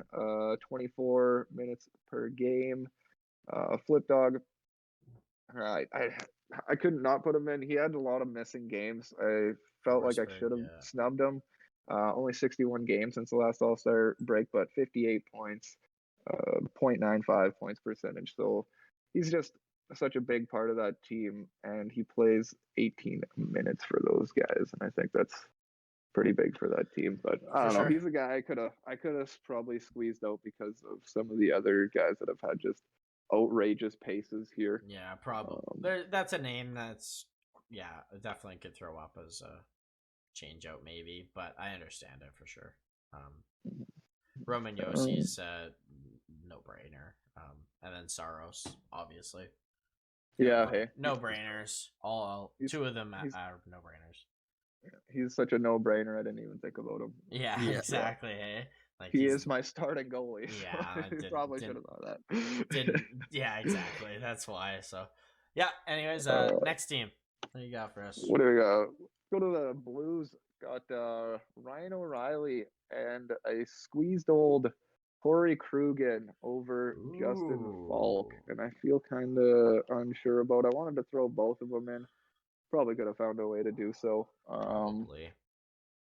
But it kind of snubbed him there. I was going to put Falk as my extra D-man just to give him the nod. But Ryan O'Reilly, 75 points in the last 84 games. It's plus 25.9 points percentage, 20 minutes. The guy's got a 58% face-off percentage. So, yep, the team, always there for these guys. I think you're missing a forward, too, off this team. There's a couple of guys I could probably squeeze in, but I don't know. I had to snuff a few guys, I guess. There's like your David Perron's been good, Kairu. Yeah, Jordan Kairu is the name I'm looking dead at. I'm yeah, this year has been absolutely. I'm willing to discount the year before because of his age. I don't think it's fair to be like, oh, you should have been better than the year before. Well, you're 23. Like that's all you can ask for him. Just get an all-star to me has to be like consistently bringing the team and carrying the team. I think you throw in the young. You throw in the young anomalies for all-star game for me. It's not like it's an award. It's not like they're winning like Hart Trophy at a young age and not doing more. Like I think all-star game to me, absolutely, I take Kyrie. Mm-hmm. Yeah, that's one thing that I've been wondering about is how much do you go with recency bias? I think you go more recency bias in the 1 year, or do you even take into account the last year? You take into account when you're doing like comparing. I think a little bit. But I think mainly you do recency of the start of this year because it's for this year, right? It's meant for the start of this year typically. So I don't know. To me, Jordan Kairoza, and he was so good last year, anyways. Like, he did end up with 66 points in 83 games over the last 83 here. So it's not like that's fantastic. He's over a point per game right now. He's at 41 points in 37 games. And St. Louis doesn't score like other teams do in the sense like they've been scoring a lot better than they in the past, but like I don't know. The other reason is like he's played 15 minutes over this time frame is like I said, I think that's more impressive. Need to be a guy that's like actually looked at on the team, really carries the team, a big massive part of that. And that's why I take O'Reilly. And I'm not saying to not take O'Reilly. But those two D-men, but that's why I'm not going past that because, like, I think St. Louis has the best complement players compared to other, or some of the best complement players comparing them to other teams. Fair enough. Like, I understand where you're coming from. I just disagree. Like, I wanted to put Perron in, and I wanted to get Kairu in, but then all of a sudden I ended up like you have to put both of them in, and that's just too many guys. In my world here. In the island I live on here. Let's go to the Jets. I got Scheifels and Connor in there, and the boy Hellebuyck as a backup. Scheifels still hitting a point per game. He hasn't been too impressive this year, but he's been here or there sometimes. So wait, you just took Scheifele and Connor. Oh, and Connor. Scheifele and Connor. Okay. And I didn't hear Connor. That's where I was like, wait. Definitely. You took Scheifele over Connor? I was like, what are you talking about? You're definitely not taking Connor because he's been super huge for this team. He's the one guy that shows up every single night, and you notice him hitting a .95 points per game. Scheifele hitting a 101 over since the last All-Star break. See, and like, it's funny minutes, you bring up Scheifele. Like, this is just a comparison right away. I take Kairu over Scheifele. Yeah, I was gonna snub old Scheifele, but I snubbed Scheifele. His season's been 21 minutes. Like, it's he's too important for this. He's a -9 and under a point per game. I don't think that's good enough for Scheifele. Like, I feel you. Don't get me wrong. Like, I think he's gonna be better than that the rest of the season, but. I don't know. To me, I don't see it. I don't think he's been that great this year. Definitely a guy I'm very okay with snubbing on this list because there's so many other guys. Looking back a little bit for me is picking Connor. Definitely. No, that is definitely looking back. Connor. But fair enough. That's definitely the other ones looking make back complete a little sense. bit. The other two make complete sense. Obviously, Connor's been legit last year and this year. Hellebuyck's arguably the second best goalie in the NHL. Maybe So, how many teams you got? 2 teams left? Dallas. Yeah, Dallas, and I think we gotta talk about Zona yet. I guess you gotta throw in one player. Yeah, Dallas. This is a team that I was just kind of referring to that, like, I can't believe I didn't have some of these guys, and like, listen to these stats. Jason Robertson over 79 games has gotten 82 points, plus 23. He's playing 17 minutes. I want to put in. Absolutely. Yeah. I feel so bad. The only reason I'm taking him out is because I put Pavelski in because I think he's lifted this line. Like, I'm not saying Robertson and Hintz aren't good. I'm just saying that I think Pavelski was the all-star that brought this line to be. And he's proven that with 36 goals, 48 assists, 84 points in 88 games. For sure. 18 minutes, man. You just can't ask more out of the guy. 27 power play points, 16 power play goals since the last All-Star break, which is just mind-blowing for what happened the first year he was with Dallas. Hey, like, he found himself, so just nice to see him get back on the mantle and really take it to the next level. 43 points in 38 games this year, so he's over a point per game. Just a fun, important guy to watch on that team. Basically been the team, that line. So the only other guy I got on this team is Miro Heiskanen. Basically just based off of his minutes played. He's still hitting a .65 points per game this year. Man. Like, he's such a good defenseman. He's gonna be underrated for a couple of years, where there's just like, cause like Makar and Fox and score so much, and there's other young guys that, or even guys that are still older but are still really good in the league. Like, I think he'll slide under the radar a lot through. Yeah, exactly, because he's just not going to jump off your page too much unless he just does something magnificent. Yeah, exactly. So he is got $9.5 million for a reason, right? Yeah, or eight and a half. 8.5 is even better. So no doubt. Yeah, no doubt. And you questioned this so much when the first day it came out, and you've really like grown to like it a lot more and more as time is going on. Yep. Yeah, it's funny, definitely. Because I remember how upset you kind of were at first. At first, you're like, I don't know, that's a lot. I think at the start, I thought it was $9.5 million. I think that was the biggest problem. I think I must have screwed up at the start. I also think Heiskanen was the one of the first, if not the first 2 or 3 D-men to sign the big deal like this, like the 9, around 9. So yeah, exactly. Hey, that also might have been reasoning, but. He reminds me of like your Fowler and Lindholm, kind of like you're talking about those guys. Like, they're just too good. Yeah, he's gonna be better than that. So that's just exciting to see. I missed with St. Louis. Oh yeah, my extra goalie I put was Jordan Bennington. Yeah, because his stats are simply. Yeah, I wondered that. I was like, you probably take Benner. I do. Yeah. It's either Benner or. Like I would Kemper take or something. Know who I almost take actually? You almost take Vejmelka just to take that as your Arizona player. That's probably that might be the route. I think he's been their most valuable player. I'd say so too.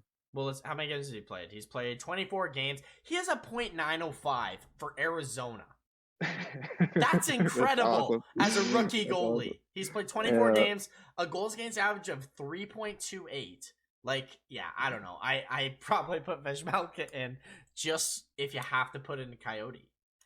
Oh, that's a good idea. I should do that now because I don't want to say my next Zona pick. Well, who was your Zona pick? Dog. Yeah, I do too. He's too. It's either Chychrun or Keller. Yeah, like I was gonna go with Keller, but like, man, I was like mad Johan that I'm Larsson. Yeah, no doubt, just because of that last few weeks, month here. Honest. Yeah, really recency bias because he's the only one that stayed. Yeah, I'm just super mad because like you got good points with Forsberg and Scheifele. Like I would snub them and put like Robertson and like a Hartman or a Kairu or something in, and because it's just.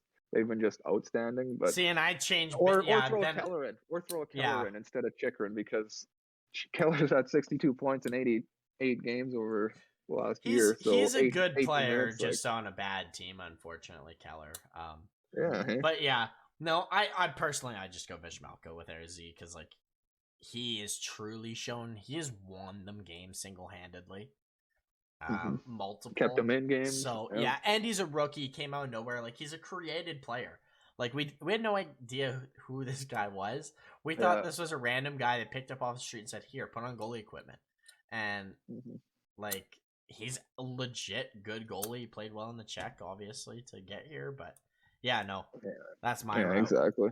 Little Chychrun stats, like it's ugly plus minus, but 43 points over the last 77 games, which is almost at a .6 for Arizona, which I think is quite impressive for that kid.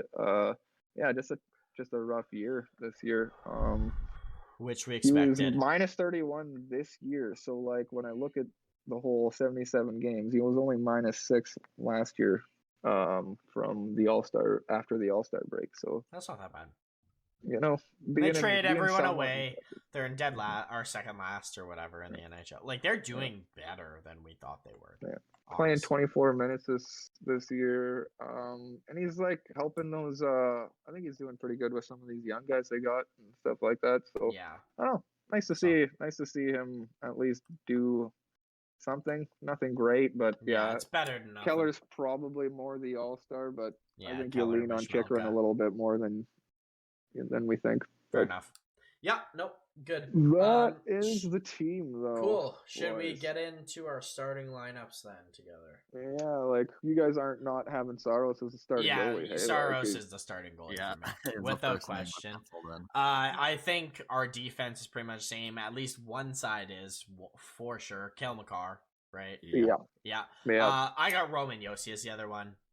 To me, it's no question for that defense and they're like the two best in the league. So. Yeah, so forwards, I can already tell it goes a different route. So Chase, why don't you start with who is your forward group? I'm sorry to everybody because this is boring. I have the Colorado's first line. That's my line. Wow. Okay. See, I didn't do that. I snubbed some important players. Not great. For sure. I was gonna throw Cappy up there instead of Landeskog, but honestly, like Landeskog's so key, man. Yeah, like, fair enough. Damn. But yeah. So you got Rantanen, McKinnon, and Landeskog. Is the line? Yeah. Okay. Interesting. Jordan, who do you got? Because mine are all different. I have on the left Rantanen, on the right Kaprizov, and down the middle Nazem Kadri. Yeah. Nice. That's more where I'm leaning to. I got down the middle Kadri. On the left, I got Kaprizov, and on the right, I got Jordan Kyrou because I've been so impressed with him.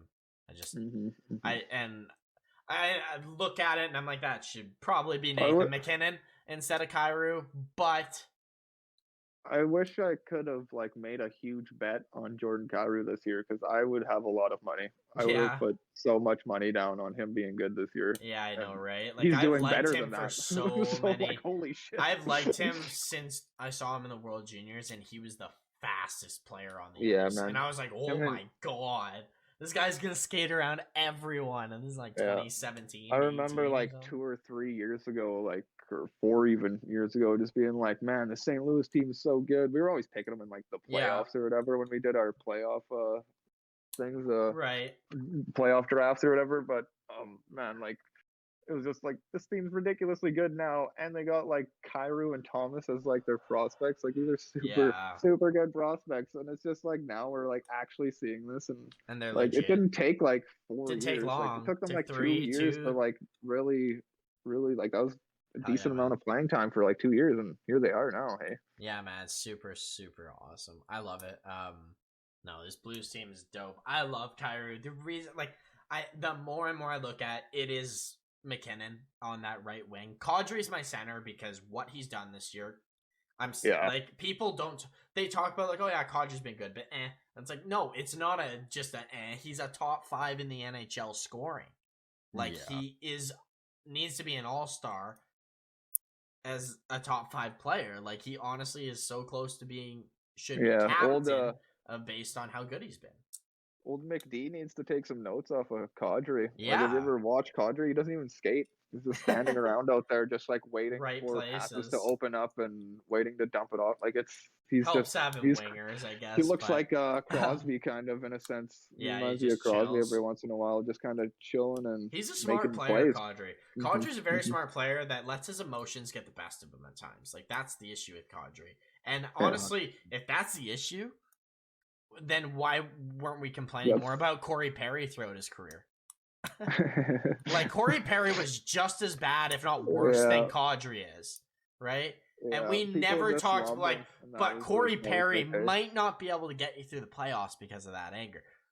What? He certainly did. He certainly did. They won a cup and went on many very good runs. Like, yeah, I don't know. So I love Kadri. He needs more. Kaprizov's been the best player, I think, for this Minnesota team. Obviously, like he's second year in the NHL, and he looks like he's been here 5 years. Like, he's so comfortable. So comfortable. Yeah, hey. So much better than everyone, too. Like, most people. Like, I'd arguably put him top 5, top 10 at least players in the NHL, probably. The way you see him play. Yeah, like my not the Colorado line would definitely be Kadri, Kaprizov, and probably like a Meow Meow Cat or a Kyle Connor. Maybe a Pavelski instead.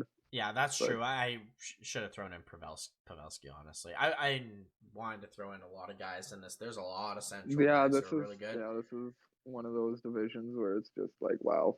But you got way too many good players on your team. For sure. I definitely went more recency bias on this team than most, but yeah, which is G, because like that's the thing. Like, that's what typically it is. Do we want it to be a thing that's like how this guy pops out and like rips it up in this year? Because I looked at it as Nas. For me, Nas was a given because like everyone said he should have been the first name on any's list for an All-Star if it's not like McDavid, Draisaitl, and like the obvious. Yeah, the only thing I don't like about. The only thing I don't like about that approach is that like guys will get nods for playing super good in the first half of the season. Yeah, that's fair. But Kadri is also an anomaly. There are some guys that like. There's a couple. I was epic for like the last year or 2 years or a year and a half, and right. I'm not getting an All-Star nod because I started off the year. Well, if you were so good for a year and a half, you should have gotten an All-Star nod last year then. Yeah. Right? And if they did, then you can't be as upset about not. I don't think people care as much about the All-Star game too. Like, we're arguing about this when the players are like, fuck, I hope you take the other guy because I don't want to go. Like, there's a lot of that case, so I don't know. It's but this is also apples to it's apples to apples. Like, they're just as good as each other here and there. Some for longer, some are younger, and I think need more praise, and then some older guys, I agree with you, need to. Yeah, no, I like the idea of just doing it off like the first bit of the season, because then it's always probably going to be different. Because then people can just light it up at the start of the year, you know. So then, like, people are getting All-Star nods that probably normally wouldn't. Like, if I do it like this and have like a look over like the last year and stuff like that, you're always going to end up with like your Kane and DeBrincats and for sure all these guys on there because like they're that good. Yeah, they may have 30 games that aren't great, but like they were probably just dynamite the 40 games before that, you know. So yeah, and it also helps with so it'd be tougher to make this All-Star list, but if you have it by just like the first 40 games of the year, like fuck, anybody could fucking make that All-Star team, right? Yeah, that's true. And like you also gotta think like who's in the headlines. Like think of this season, who were some of the biggest names in the headlines for having like such a good season and stuff, right? Mm-hmm. Like it is the Cadres, it's Troy Terry, Jordan Kyrou we talked a lot about. Like there's these guys there that you're like, I'm interested. Zegras, like I'm interested in these guys. I want to see them more. So that's what the All-Star game should be for. Should be the guys we want to see, not who are having necessarily good years as well. I don't know. It should be a lot simpler than they make it, and with certain names, I think. Yeah. So, but anyways, that's all we got time for in the podcast. I do have one other note, actually, as it just came up while we're in the middle of our All-Star game.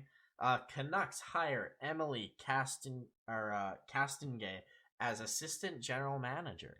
So that's cool. First woman assistant general manager in the NHL. So her name has been out there for the Habs as well. I've looked at her a lot. So it's really cool that she's assistant GM now. Just wanted to throw that out to close out the podcast. But anyways, go follow our social medias on Twitter, Instagram, and YouTube at The Couch on Ice. And have a good day. I'll catch you guys next podcast. Bye, guys.